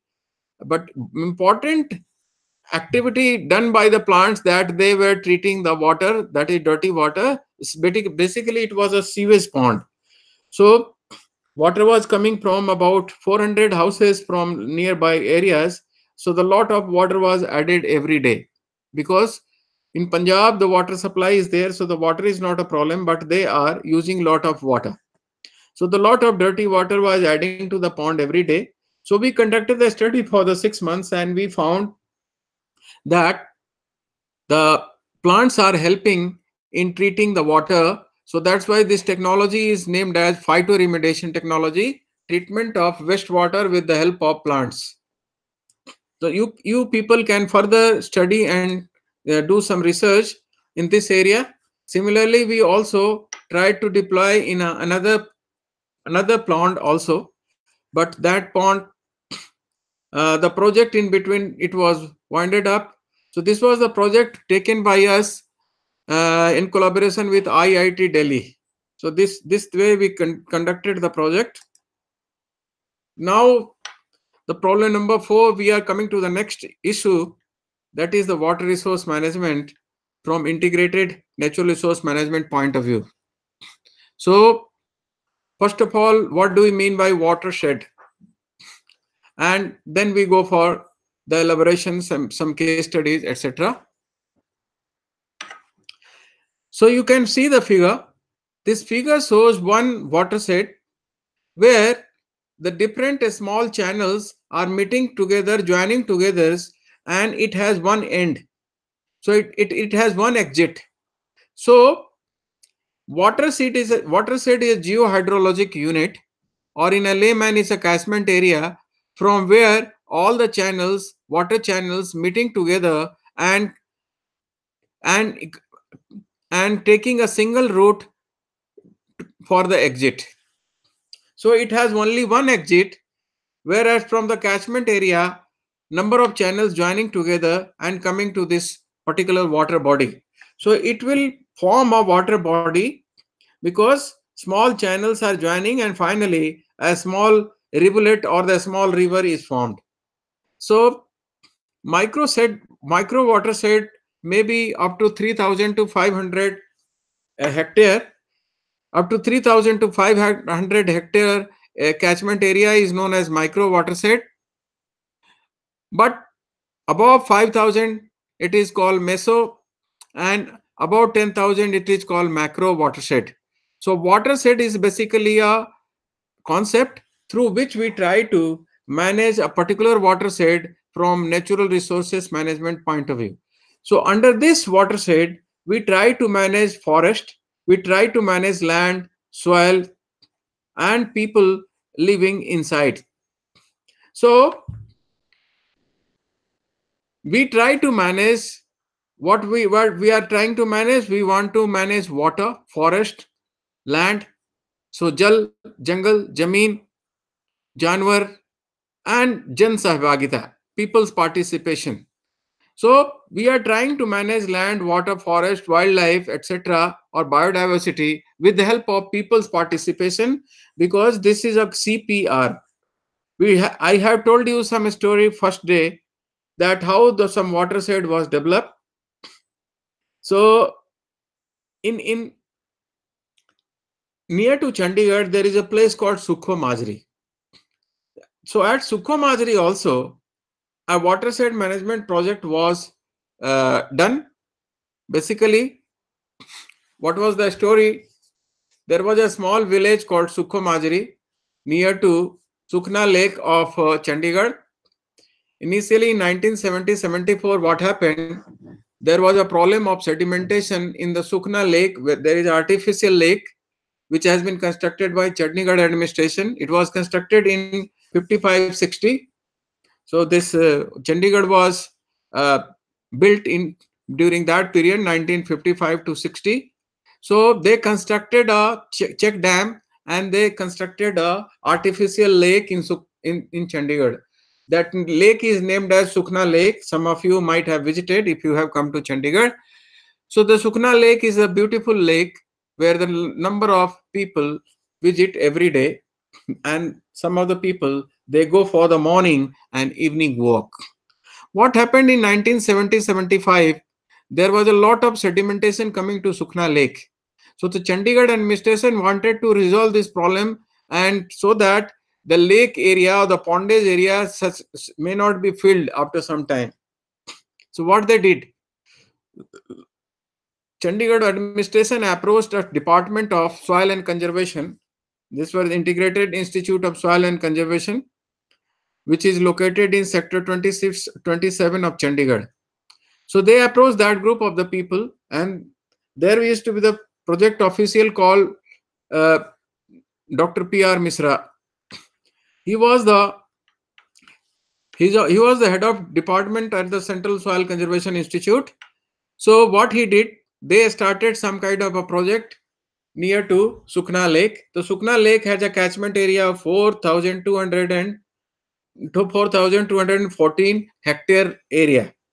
So in that particular area, these government officials who took the project to protect the Sukhna Lake, they started some work in that catchment area: afforestation, gully plugging, soil erosion check dam, etc., etc. So they did some experiment for initial 3 years. So once upon a time, what happened? These project officials were sitting under a tree during the midday when they were taking lunch. So they were sitting under a tree. So there was a shepherd or a villager who was passing by. So that there was an old man called Jethuram. So he was passing through. So when the project officials were talking to themselves, then Jethuram interacted with these people, and he told to these people, whatever the efforts you are made, it is all futile. So these project officials got stunned that why such person is calling that whatever the exercise we are doing, it is going to be a futile exercise. So they asked, why you are telling like this? So that old person told, you are doing something like there is a problem in the head, you are treating the leg. So the project official got further surprised and stunned what this man is telling. And he once again repeated that the problem is in head, but you are treating leg. So once again they got something. Then they asked that why you are telling like this. So that old man told, let me tell some of the truth in the village. So that was a village of the Gujar tribe, and each family used to keep at least 20 animals, some goat, some cows. So 50%, 20 animals. The population of livestock was of about 1,000. Some goat, some local cows. So that old man told, when you move away from this place, our people cut the barb or cut the wire, and they put all the animals inside. So your all plantation is damaged, all structure is damaged. It will never be a successful story. Oh, then the project officials realized that this man is telling truth. So they asked, what is the solution? So he told, there is a solution. If you can ensure us to provide some irrigation water, then we can decide something. We will not graze our animal inside the forest, and gradually we will sell these animal and will purchase or will buy, will bring some buffaloes. So this was a proposition given by the Jethuram and the villagers. So the number of meetings were called by these officials. They interacted and they took some decision. What were the decision? The project officials will construct one or two dam in the village. Through that, they will get irrigation water. They will go for agriculture, and gradually they will give up this occupation of goat rearing or livestock rearing. The same thing happened. So there were the three dams constructed in that village. One in right from 1978 to 81. Three dams were constructed, and the people got the water. Now they gradually left out the business or the give up the goat rearing business, and they they brought some buffaloes from outside and they started buffalo rearing. So the dairy farming activity started, and they sold all the goat goats. So gradually the population of livestock declined, but uh, they brought some uh, buffaloes and other animals which were the better milk yield producing animal, and this way the whole economy of the village changed. So after 2 3 years, the total transformation of the village took place.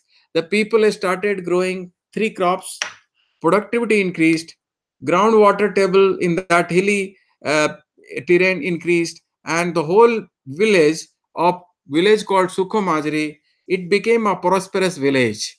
So this was the story from which emerged from the Sukhna Lake experiment. So this is the experiment called Sukho Majri. So such experiment were the first in kind in the whole of North India. So village level experiment. The similarly Ralegaon Siddhi, Anna Hazare developed a model. I talked about that. Similarly, there is a person called Popat Lal Pawar. There is a village called Hibde Bajar.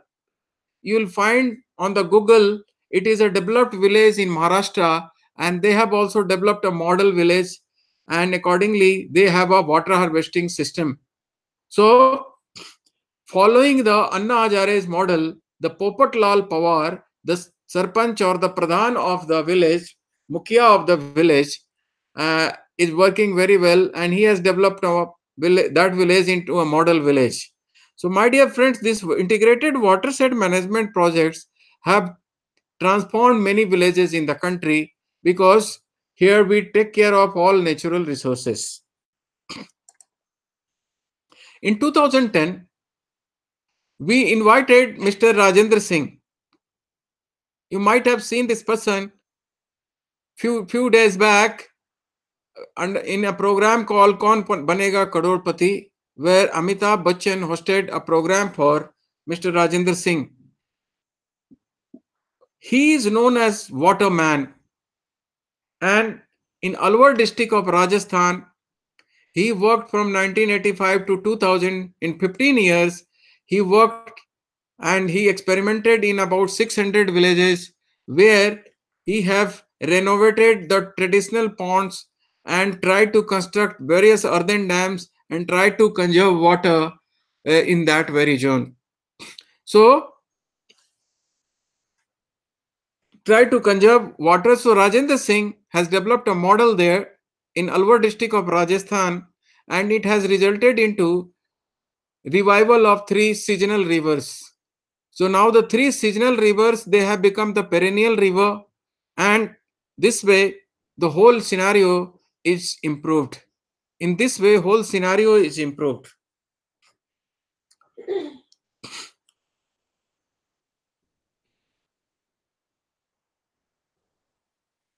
So in 2010, we invited him for a seminar here at Chandigarh at our institute, in which he demonstrated his model and explained how he completed all the activities with the help of villages.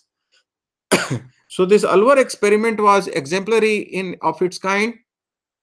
And in 2002, our president K.R. Narayan visited these villages, and the people were also given some kind of award. And later on, this person, Rajendra Singh, got Raman Magsaysay Award, which is known as the Nobel Prize for South Asia. It is given by the Philippines government.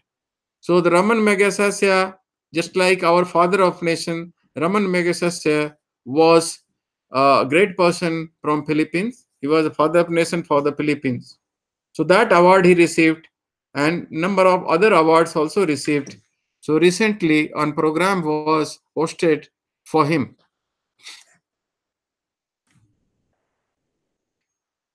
Now we'll give you another example of Norfel Chewang. Norfel Chewang is a person who is working for the protection of glaciers in Leh Ladakh region. He was working with a DRDA, District Rural Development Agency, as a project officer. So in that activity, he tried to develop various civil engineering structures like check dams and crateware structure in order to protect the glaciers and in order to conserve the glaciers. So this Norfel Chewang has been also given number of awards, and he is known as the Iceman of India. So Norfel Chewang is another person. But my dear friends, here I would like to bring the case of another person. His name is Jagat Singh Jangli. His name is Jagat Singh Jangli. So Jagat Singh Jangli, he has developed a model in his village called Kotmala in Rudraprayag district of Uttarakhand. What he has done? He has developed a mixed forest of 5 hectares land. In that mixed forest, he has about 1 lakh plants. He was a layman, started this activity in 475. After the retirement, after taking retirement from BSF, and in the last 40 years, he has developed this mixed forest, and this mixed forest has a number of plants and medicinal plants, all kind of plants he has grown. Even the commercial crops are grown, medicinal plants are there, trees are there. So this way, all things have been developed by Jagat Singh Jangli. Then another person is a Rajendra Singh, which we have described. So Jagat Singh Jangli model has been described as a successful model in Uttarakhand, and this model is helpful in mitigating the climate change. What he says, if we develop such kind of forest all over the Himalayas, the temperature will be automatically maintained. The problems like soil erosion may be checked. Even he claims for the problems of fire, forest fire can be also checked by different kinds of plantation. So he has some kind of a fencing of some kind cactus that is called rambans. So with that cactus, he has fenced all the forest so that no other wild animal can enter inside. This fencing is also helpful in protecting the forest from the forest fire. So this is another good example from him. So in 1973-74, he started this activity. So last 40-45 years, he has done a wonderful job, and he has received a number of awards from the state government, and he has been termed as the Green Ambassador from Uttarakhand. Government of Uttarakhand has given him a title of Green Ambassador.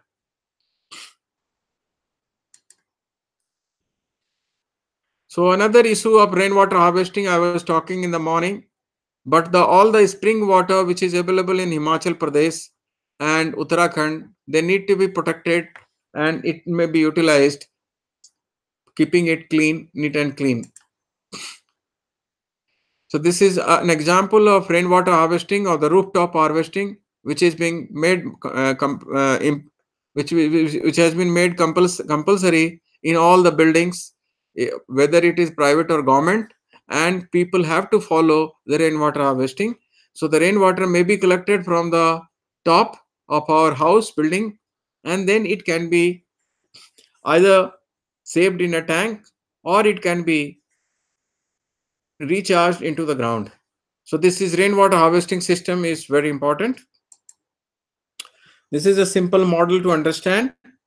So the rain is to be collected then it need to be filtered with a small filter tank, and after filter we can use this water tank for the storage, or otherwise we can go for the groundwater recharge.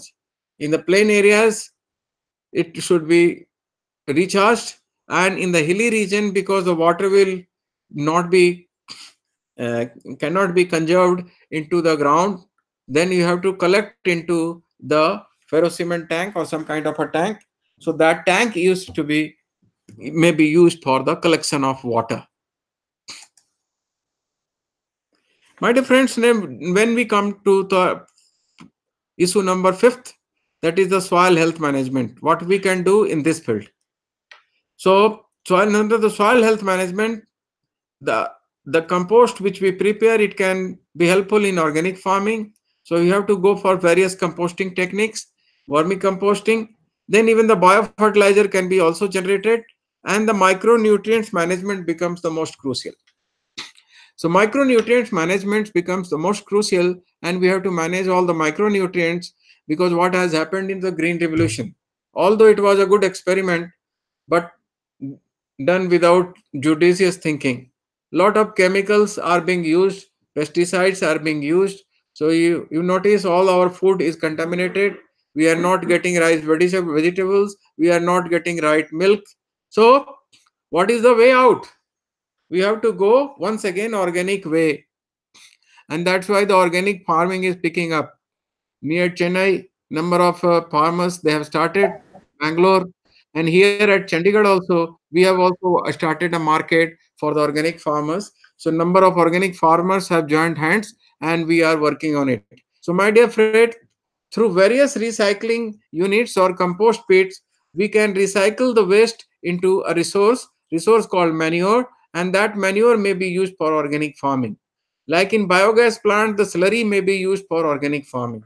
So all such inputs are required for the better soil health management, because the soil health condition has got deteriorated, particularly in Punjab and Haryana. The soil health been badly damaged because the people of farmer of Punjab and Haryana, they have used injudiciously chemical fertilizers and pesticides. See, all contaminated. Soil is toxic, and soil has become toxic, and water is contaminated, and whatever the food we are getting, it is no more eatable. My dear friends, you might be seeing very beautiful vegetables like cauliflower, like brinjal. These all beautiful vegetables, they are full of pesticides and chemicals. Same thing with the apple. My friend is coming from Himachal Pradesh. They are spraying at least 10 times on the apple to protect it from various diseases and fungus. So, what is happening? The farmers are using lot of pesticides to protect the crop. And in that protection, your crop may be becoming uh, very shiny, but that shining crop is no more eatable. You cannot imagine in the tomato which is grown in Himachal Pradesh, they go for 8 to 10 times a spray. They do not take. Similarly, they do not take the apple, they sell it. Same thing is happening with the wheat. The farmers in Punjab, they grow something for themselves that is grown organically. They keep one or two field. Rest of all the crops, commercial crops, they're full of chemicals.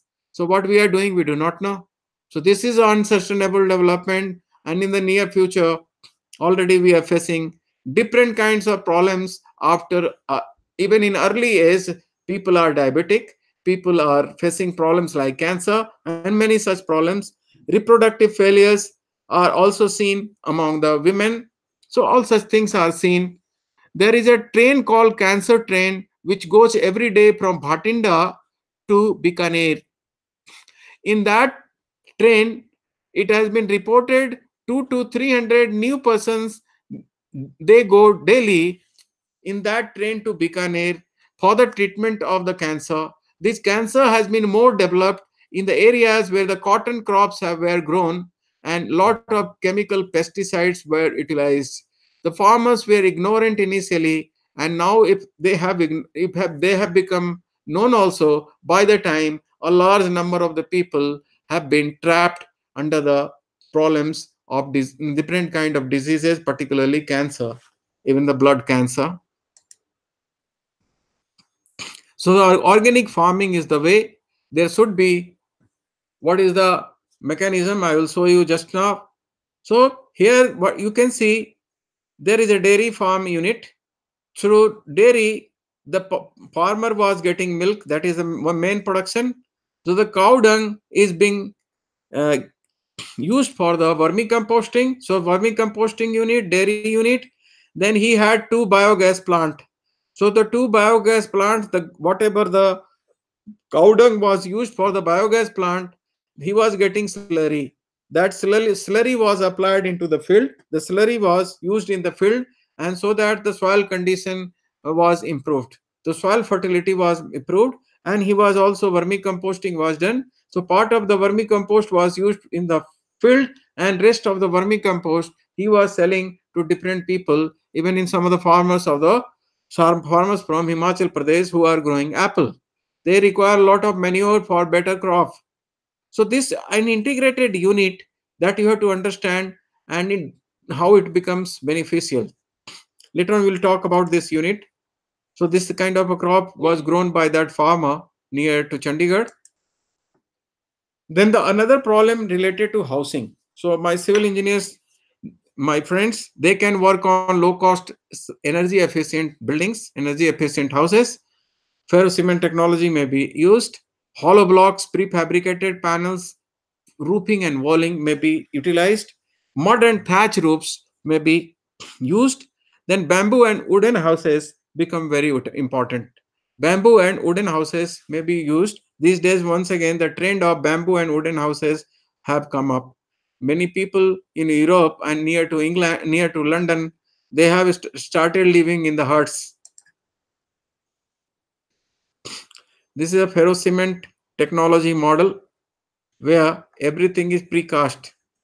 These pillars are cast, these panels are cast, and in this pillar there are certain groups, and all the panels are fitted one by one in these groups.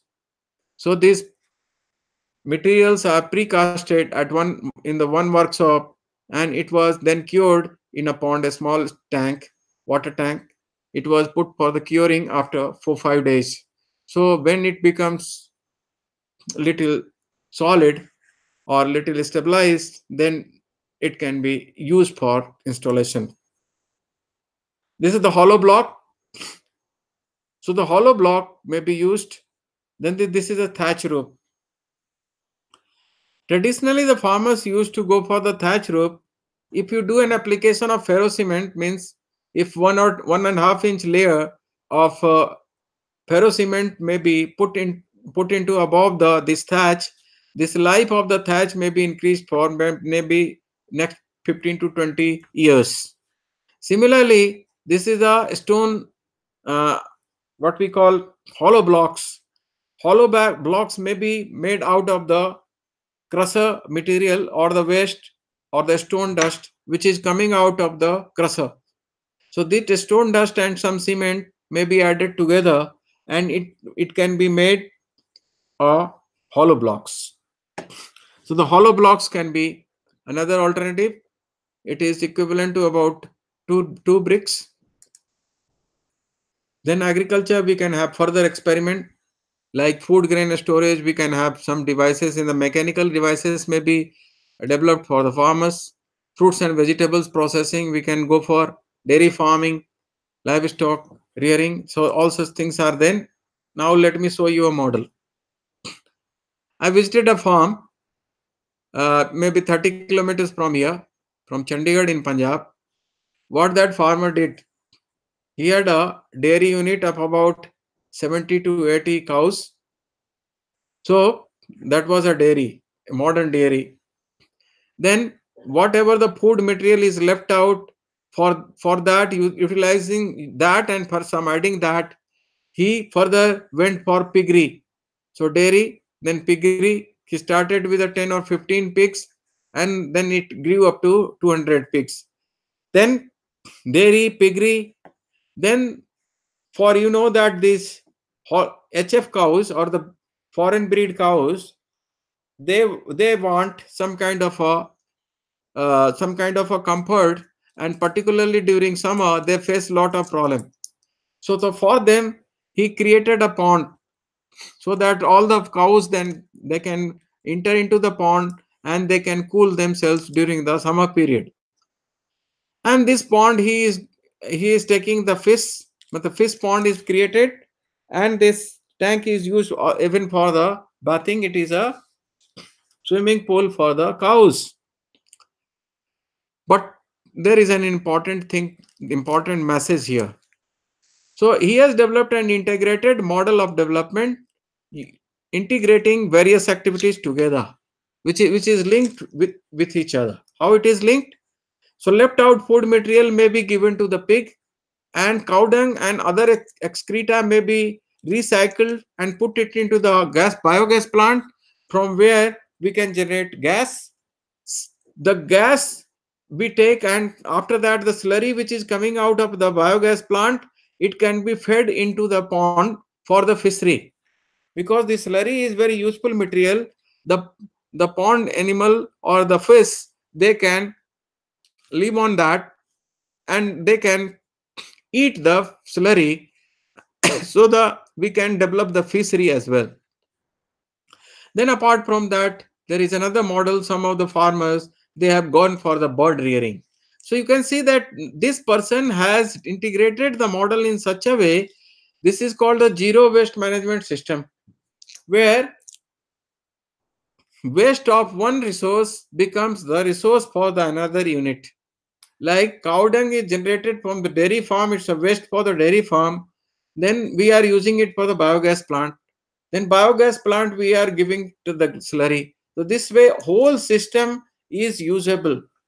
And in rural areas, this is the obvious thing, they recycle everything. But in urban areas, we are unable to recycle. My friends at Kanpur, Chandigarh and Delhi, what they do? In urban complexes, they take the food every day. Then there is some kitchen waste left out. What they do? They put it into the polythene and throw it into the dustbin. That dustbin, through the dustbin, which is going to the various dump yard, or even in the uh, near to your street. Then all the cows which are stray animal, they come there, and they cannot open the plastic and eat the material, food material, but they know there is some food material. They eat away with the plastic, and gradually they develop some problem, and many of such cows die due to eating plastic along with the food material. So in urban areas, the zero waste management system is not that good, but in rural areas, this all the left out materials may be given to the cows or buffaloes. Then they recycle, they will give you the cow dung. So there the zero waste management system is prevailing, but in urban areas that system had been broken. So this is what the model, so that your system become ecologically sound and economically feasible. So this integrated model of farming, where the small dairy farming, composting, biogas plants, and all such things will give you an integrated picture. So this integrated model of farming is more beneficial. My dear friends, now we come to the next issue of forestry and herbal products. These days, lot of demand of the herbal products in the market and organic products in the market. You might have seen how the Patanjali has grown in the last 5 years. It is a 30,000 crore company, something like that. So they are equivalent to a multinational company, and maybe in future he is trying to beat the Ambani also. So that model is growing. So herbal and medicinal plants and herbal products, their demand has increased. Then we can also go for the natural oil extraction or biodiesel extraction. Then beekeeping may be promoted, and mushroom cultivation has been also started.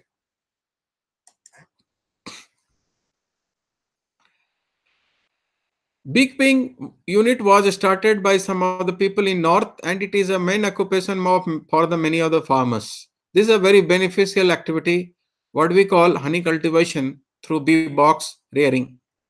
So wooden boxes are used, some wooden frame is used, and on that frame, some wax seed is given to the bees, and these bees develop their nest or their comb, and they start living in the box. These boxes may be shifted time and again as per the crop diversity. So these bees are dependent on certain flowers like mustard, like sunflower, and many other plants from which they can take some nectar, and after collecting the nectar they can uh, convert into honey. So honey producing vegetations and flowers are already there. So we try to grow these flowers along with the bee boxes. So cost of one box these days may be 5,000, and from one box you can harvest 50 kg of honey. If 50 kg of honey even sold at 100 rupees, otherwise the market rate is about 400 rupees a kg, not less than that. So even if you are getting 50 kg from one box, your investment is returned back immediately in 6 months. So that is a kind of a beneficial uh, advantage is there in beekeeping. So many of the farmers in Haryana and Punjab, they have adopted this livelihood. I will give you a case study, one example. One farmer near to Chandigarh in a village called Suhali that comes under the Mohali district. So he developed this beekeeping unit in way back in 83, 84. He had only 2 boxes initially. Now he is owning about 500 boxes. He is owning about 500 boxes and he is earning a lot. So you can imagine, even if 40 kg of honey is produced from 500 boxes, then what will be the calculation? Just you imagine, and then you multiply it by 400 rupees, because this man is processing the honey himself and selling into the market. So even if 10% there is a some kind of impurities, so if 10% of the honey is also discarded, then from that 90% processed material, this person is earning more than 6 lakhs of rupees per annum. More than 6 lakh rupees per annum.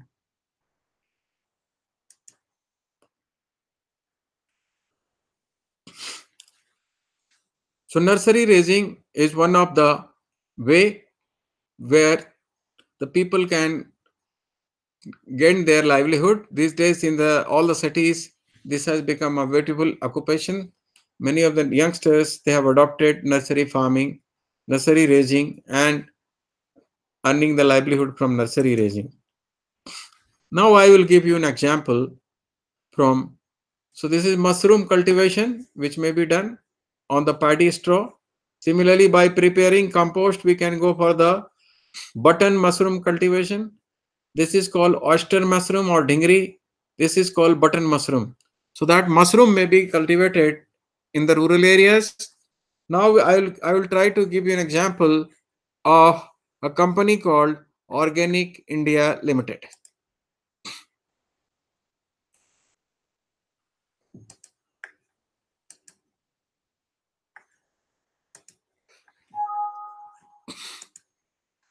Organic India Limited. So Organic India Limited is company is located in Lucknow.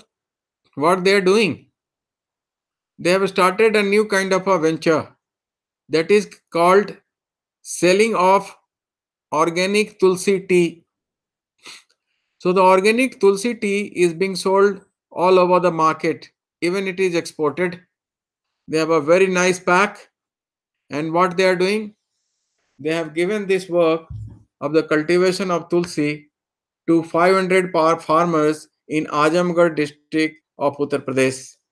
They are collecting all the produce of the tulsi plant. So they have given the seeds and the farmers are planting the tulsi, and all the material, taking even from the root to top, all the material is procured It is collected, harvested from the field, and all the material or the tulsi plant, whole of the tulsi plant is used for this purpose. So they are manufacturing tulsi tea, and that tulsi tea may be of 2000 a kg in the market, very costly. You can get 25 tea bags maybe in more than 100 rupees. So 3 4 rupees a tea bag. So this model was developed in Lucknow, and it was a successful model. And the person behind this story is two Israel person from Israel. He has named himself Bharat Mitra. Second person is known as Bhavani Lev. These two people are working together. Demands for rural area: biogas plants, smokeless chula, microhydel project, and solar energy. So these renewable energy sources may be utilized further, and the people may be provided some better facilities, and we can go further renewable energy technology for harvesting renewable energy. There is a portable biogas plant developed by Syntex. You can see this is 1 cubic meter portable biogas plant developed by Syntex. There are the two tanks used for the developing this technology. The bottom tank is known as a digester, which is 1 cubic meter, and the top tank is little less in the dimension, maybe little less in the dimension, and it is put on the top for collecting the biogas. So the gas is collected in the holder, and then it is fed to the fed to the it is fed to the digester for generation of biogas. So even kitchen waste may be used for this purpose. Initially, you have to start with the help of cow dung. Later on, you can put this kitchen waste. Then in the villages also still 70 to 80% they depend on the fuel wood. Although in Himachal, in some Uttarakhand, and after the introduction of Ujjwala Yojana, most of the poor people, they have got cylinder and gas, LPG cylinder, but still large number of the people in the villages, they cook in the traditional chula or the cook stove, and they are using various wood and other materials. So we have constructed more than 400 such chulas in the last 2 3 years in Uttar Pradesh and various project areas. So these are useful to help the poor lady who is always exposed to the various kind of smoke. So kindly remember the presentation of Dr. Virendra from IIT Roorkee. What he told: many of the people in country, they die because of indoor pollution. So this kitchen is nothing but the indoor pollution, and it affects large number of the people, particularly the women folk.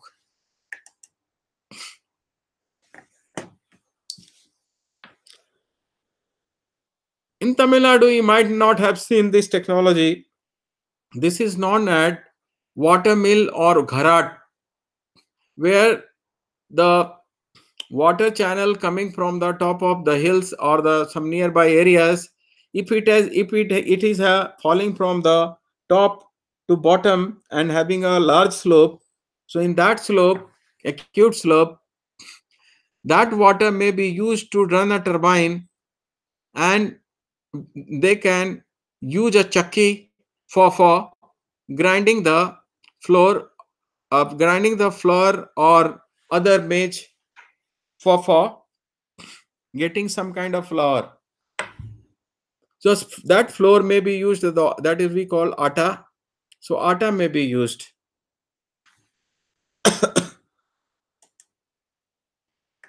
So in upper part of the Himalayas, number of such water mills were there, but gradually, due to the lack of water or drying of the streams, this system is gradually being changed. And these days, machine operated chakki is there. So they go there they are not using this traditional chakki or the chakki which was used in the water mill areas. Solar technology, like solar technology is there. Then networking and communication. So online education, information networking, just like we are running this program with the help of this networking only. Then even the health solutions and suggestions may be given under the telemedicine project. Then application of remote sensing and GIS, some of our friends already said. Then another project was started by MS Swaminathan, that is called Village Resource Center. This MS Swaminathan Foundation located in Chennai, they were taking up this mission. This mission was to be completed by 2007. What was the mission? The 3 lakhs or 3 lakhs or 2.5 lakh a panchayat of the country will be connected through internet, and all facilities will be provided at the panchayat level to create them into village resource center. So this was named as the mission 2007. So now I'll give an example of telemedicine. What is the term called telemedicine? This project was launched by our ex-president, Dr. Abdul Kalam. You can see there is a lady who was sitting in Pollachi of Coimbatore district of Coimbatore district, and our president was talking to her from the telephone and inviting 10-15 doctors from AIMS, All India Institute of Medical Sciences. So there were certain villagers who had certain health problems. These villagers were called, and the health problems of the villagers were understood by the doctors of AIMS through the networking. And after that, doctor gave some advice and prescription to the patients. This remote advice through networking, where you can also place your records like some kind of a test, blood test report, your X-ray report, and all such reports may be sent from one side, and another side doctor may check it and they can prescribe it. This project is named as telemedicine project. So what is the ultimate aim? They are the 2 stars from Ranchi, and I also belong to Ranchi, so I love them. One gave a contribution in the field of cricket, and then is another young girl. She is in the field of archery. Her name is Deepika Kumari. So what they did, they have excelled in very limited period, and they have achieved a target of their life, and they have also contributed at the national level. But what should be our aim? To do something for the villages. That should be in our mind always, and we should try to do something from that point of view.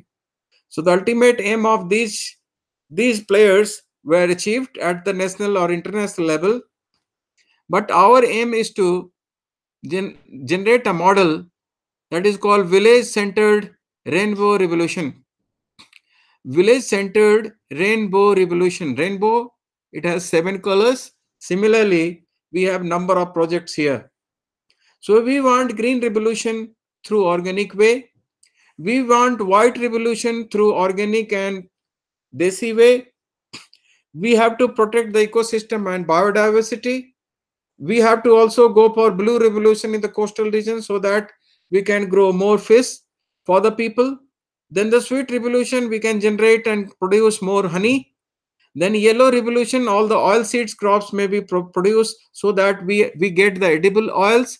So all such revolution taken together, it will be termed as rainbow revolution. In Hindi, it may be termed as rainbow revolution. ग्राम केंद्रित इंद्रधनुषीय क्रांति, इसको लाने की हम लोग कोशिश करनी चाहिए. So our nature must be protected, and we should utilize the natural resources in a green way, in an organic way, so that it is not contaminated, free from toxic elements, and better healthy food for the people. Now I will give you the small story from Kerala. You can see the right corner. There is a small cow which is just bigger than a goat, and it is feeding on very less demand of food. So the less demand of fodder is there, and it is just bigger than the goat, and it produces about 3 kg of milk a day. And there is no cost in rearing this cow, because you can send them for the grazing, and after that in the evening they will come and they will give you milk. So my dear friends, this Bechur cow from Kerala was at the verge of extinct. So 5 or 8 years back, one retired headmaster or principal from a school from Kerala, what he did, he tried to save this animal, and he started growing this animal once again, and now the number has increased. Otherwise, its number has gone down even below 50. It was going to be the extinct, or it was in danger. But that person saved this breed of the cow. And my dear friend, here I would like to give you another story. There is a breed of cow in Gujarat that is called Gir breed of cow. You might have heard about the Gir lion. The similar area, they have the Gir breed of cow. That cow is very sturdy, and it can give you the milk up to 25 kg. Some healthy animal, they will give you 25 kg per day, 25 liter or 25 kg per day. Way back in 1870 or something, some of the people from the Spain or the Portuguese colony is there in Goa, Spanish or Portuguese people. They came to India. They found this cow is very sturdy and very good. What they did, they took a bull or cow from that particular locality, and they take away to long distance where uh, they used to live. They took it to the Brazil. Most of the South American countries, they speak Spanish. Sorry. Why it is so? Because they were the colony of Spanish people. So they speak Spanish. So this Portuguese people or the Spanish people, they took it to Brazil, and based on this breed, they developed a new breed there that is called Brahman breed. They have named Brahman breed, and that cow even giving milk at the tune of 60 kg per day. The best producing cow was 70 kg per day. That was a record. Can you imagine 70 liter per day? So some of the farmers from Punjab, they visited Brazil 6 or 7 months back, and they saw that breed, that is the Brahman breed. So they have maintained a new breed, taking our resource from the country. But our people are dependent on the foreign breeds. And in foreign breeds, one new research has come up that the milk which we are getting from the foreign breed cows, that is called A1 milk. This A1 compound or the A1 milk is not a healthy milk, but the desi cows, the local breed of the cows, they are giving you the A2 compound of the milk, and the quality of milk is very good, and that is healthier. This milk is leading to various kind of problems, maybe diabetes also, but the desi cow milk is very good for the health. So this is all model we want to develop. And my dear friends, so this is the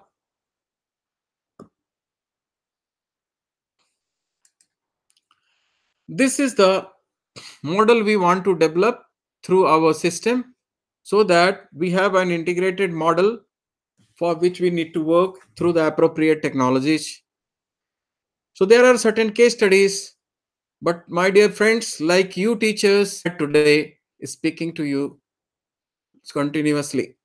So now if there is a question, so I would request both the centers to go for the questions.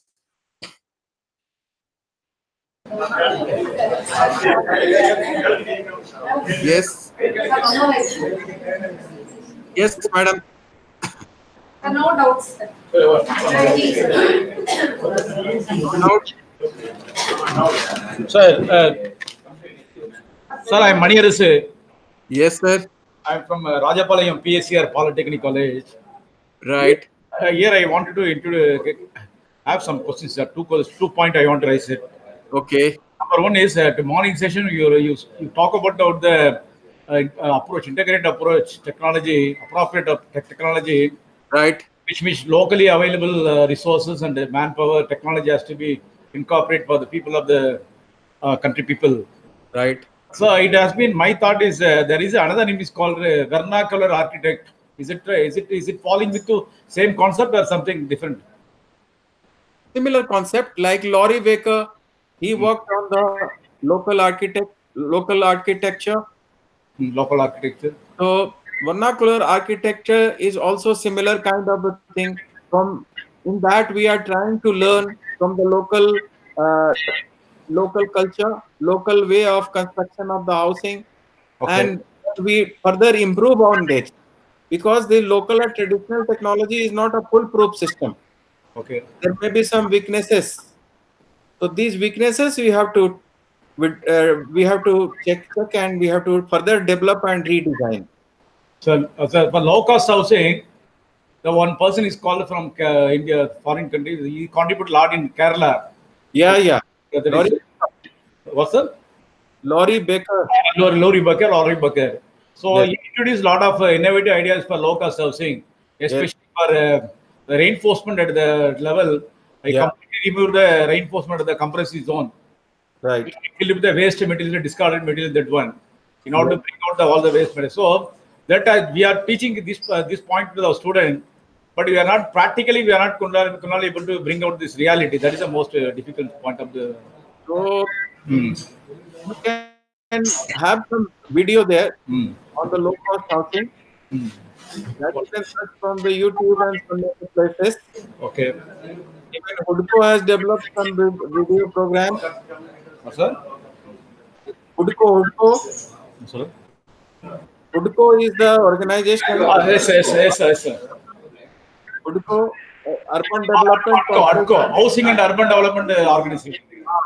and Urban Development. They are giving a lot of incentives or research fund for developing this low cost housing. Right. So initially, Hudco, they started a building center at some of the places. Yes. Under this building center, they try to demonstrate all technologies related to low cost housing. Yes, sir. Whether it's a rat trap bond, some arch, some jali, some cantilever, or many such things. Okay. So they try to demonstrate that model. These building centers are still available in some places. Yes. So you try to take your students to these building centers. Okay. In Chennai or even in Kerala. Okay. So that may be another way to teach them about the low cost housing. Okay, sir. Then otherwise, near Karnataka, the son of Laurie Baker. Okay. Laurie Baker married to a Malayali lady. Yes, sir. So you can invite that person to your polytechnic sometime. Okay. That person is working somewhere in Karnataka. Okay, sir. So that may be another way to learn, or you can make a visit to that place. Okay, sir. Last one, sir. Hello, sir. Yes, please. Sir, in our college, recently we introduced on a low-cost, sustainable sewage treatment plant. Okay. It's nothing but the DEWATS. Right. Decentralized wastewater treatment unit. Yes. Our college is situated quite slopy area, sir. Right. what do you properly, what do you intelligently used to that? We are taking this all the slope for carrying all the waste to depositing under this sedimentation tank. Okay. Some time after that, you have to go to the open pond. Okay. It has been successfully, what do you call, without pumping costs, without any investing pumping costs, other resources. We are treating the water. What are the available wastewater? We have recently adopted this technique for our institutions, sir. So you add that phytoremediation with you that unit. You develop phytoremediation before releasing to the final pond. Yes, yes, sir. We have the open pond. Finally, we have kept it in the open area. No, I suggest you to. I just use demonstrated some of the phytoremediation technique. Okay. That technique and you can use it for the final treatment, and then you can release to the. It can be used for the irrigation later on. Yes, sir. We are using as a irrigation plantation purpose. We are using the water. Yes. So that may be even phytoremediation. You can use the plants to treat the sewage water. Here there is no any electricity. We are not using any electricity pumping costs, sir. Only for natural gravity you are using. No, gravity. Apart from that gravity, I demonstrated some phytoremediation, means it can be treated with the help of plants. Okay, okay, sir. Okay, sir. Okay, sir. That you can add. Okay, sir. We'll try to incorporate. Okay, right. Thank you. Thank you. Anything else? Yes. Kanpur Center, please. Sir, We have doubt. yeah, we have a request, sir. Okay. One from the Tamil Nadu. Yeah. Yes, a request, sir. We want the TADA forms so that we can circulate to the participants here and get it filled up, the feedback and other things. TADA form, I don't know about. TADA will get or not. TADA is not given these days. Okay. It will be given the form, evaluation form will be given tomorrow. Yes, sir. Yes, sure, sir. Local coordinator will be getting some honorarium. Such forms will be sent to you today. Yes, sir. Thank you, sir. Thank you, sir. And finally, you will be getting the certificate of 1 week. Okay. Okay. Thank you, sir. Thank you, sir. Now we come to the Kanpur Center, please. Hello, sir. Good afternoon, sir. Good afternoon, Ji. Sir, green revolution is affecting our environmental. How to control this? Which one? The green revolution is affecting our environmental. How to control this? Green revolution is creating some havoc in Punjab and Haryana. Already the farmers are facing the problem because the topsoil has become toxic. It is no more of fertile soil. It has become very weak. The capacity of the soil has gone down. Fertility has gone down. So that fertility has gone down. So that's why they are adopting some different mechanism. So the green revolution has added a lot of toxic elements. So gradually we have to change it. So main problem is that initially for 1 or 2 years, the production goes down. If you are shifting from the inorganic to organic, then production goes down. So you have to maintain. But after 3 years, once again, the production may be maintained. But most important thing is that we want to some sustainable growth, which may be the constant. We do not want such kind of a growth which is high for the some time. After that, you are getting zero. So in that case, in Punjab, most of the land is being totally damaged. It has become infertile. So the people or the farmers now they are shifting to, some of them are shifting to organic farming, and otherwise also in order to revive the soil, they have to adopt different mechanism. So this kind of things they are trying to maintain, and that's how the green revolution may be once again targeted to. Green revolution through organic way means we are growing the things all organic way. So gradually it will take time. Maybe after 10 years there may be some improvement, and government is also promoting this this organic farming. And Antargat, they have come up with a program called Pandit Deen Dayal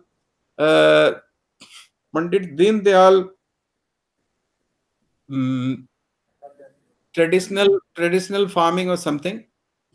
So under that Pandit Dil Dayal traditional farming Yojana, they have started some program.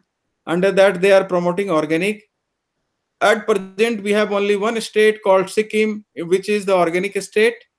Next, even Himachal Pradesh, the governor is very much interested to convert it to organic, but it will take long time because the people of the Himachal, they do not have cow dung and many such things, so it will take long.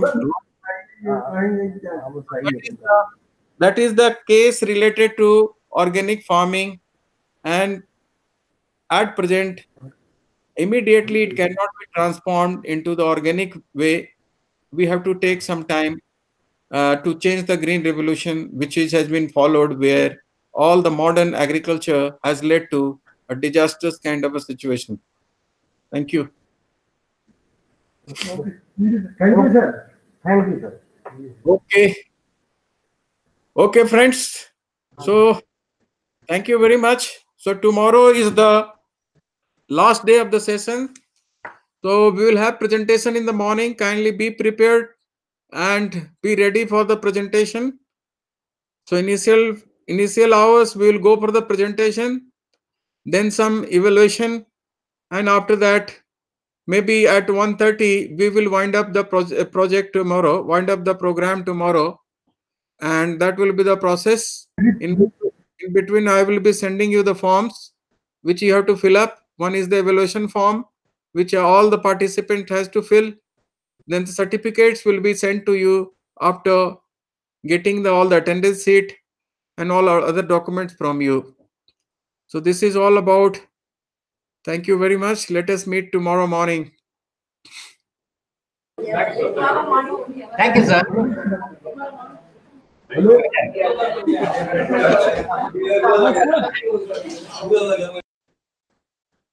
Hello हाँ बोलो बोलो sir आवाज नहीं जा रही है आवाज नहीं जा रही बहुत आवाज नहीं बोलिए जा रही है बोलिए हाँ सर मैं ये पूछा था सर वैलिडिटी फंक्शन जो होगा वो आपका लंच होगा सर 2 बजे के बाद एक्चुअली कल मीटिंग है सर हम लोग क्या 1 से 1:30 बजे तक खत्म हो जाएगा। अच्छा सर ठीक ठीक थैंक यू सर क्योंकि 2 बजे के बाद मीटिंग थी सर एक इम्पोर्टेंट मैडम को भी बुला लीजिएगा, मैं उनसे मिला नहीं काफी दिनों से। ठीक सर ठीक है थैंक यू।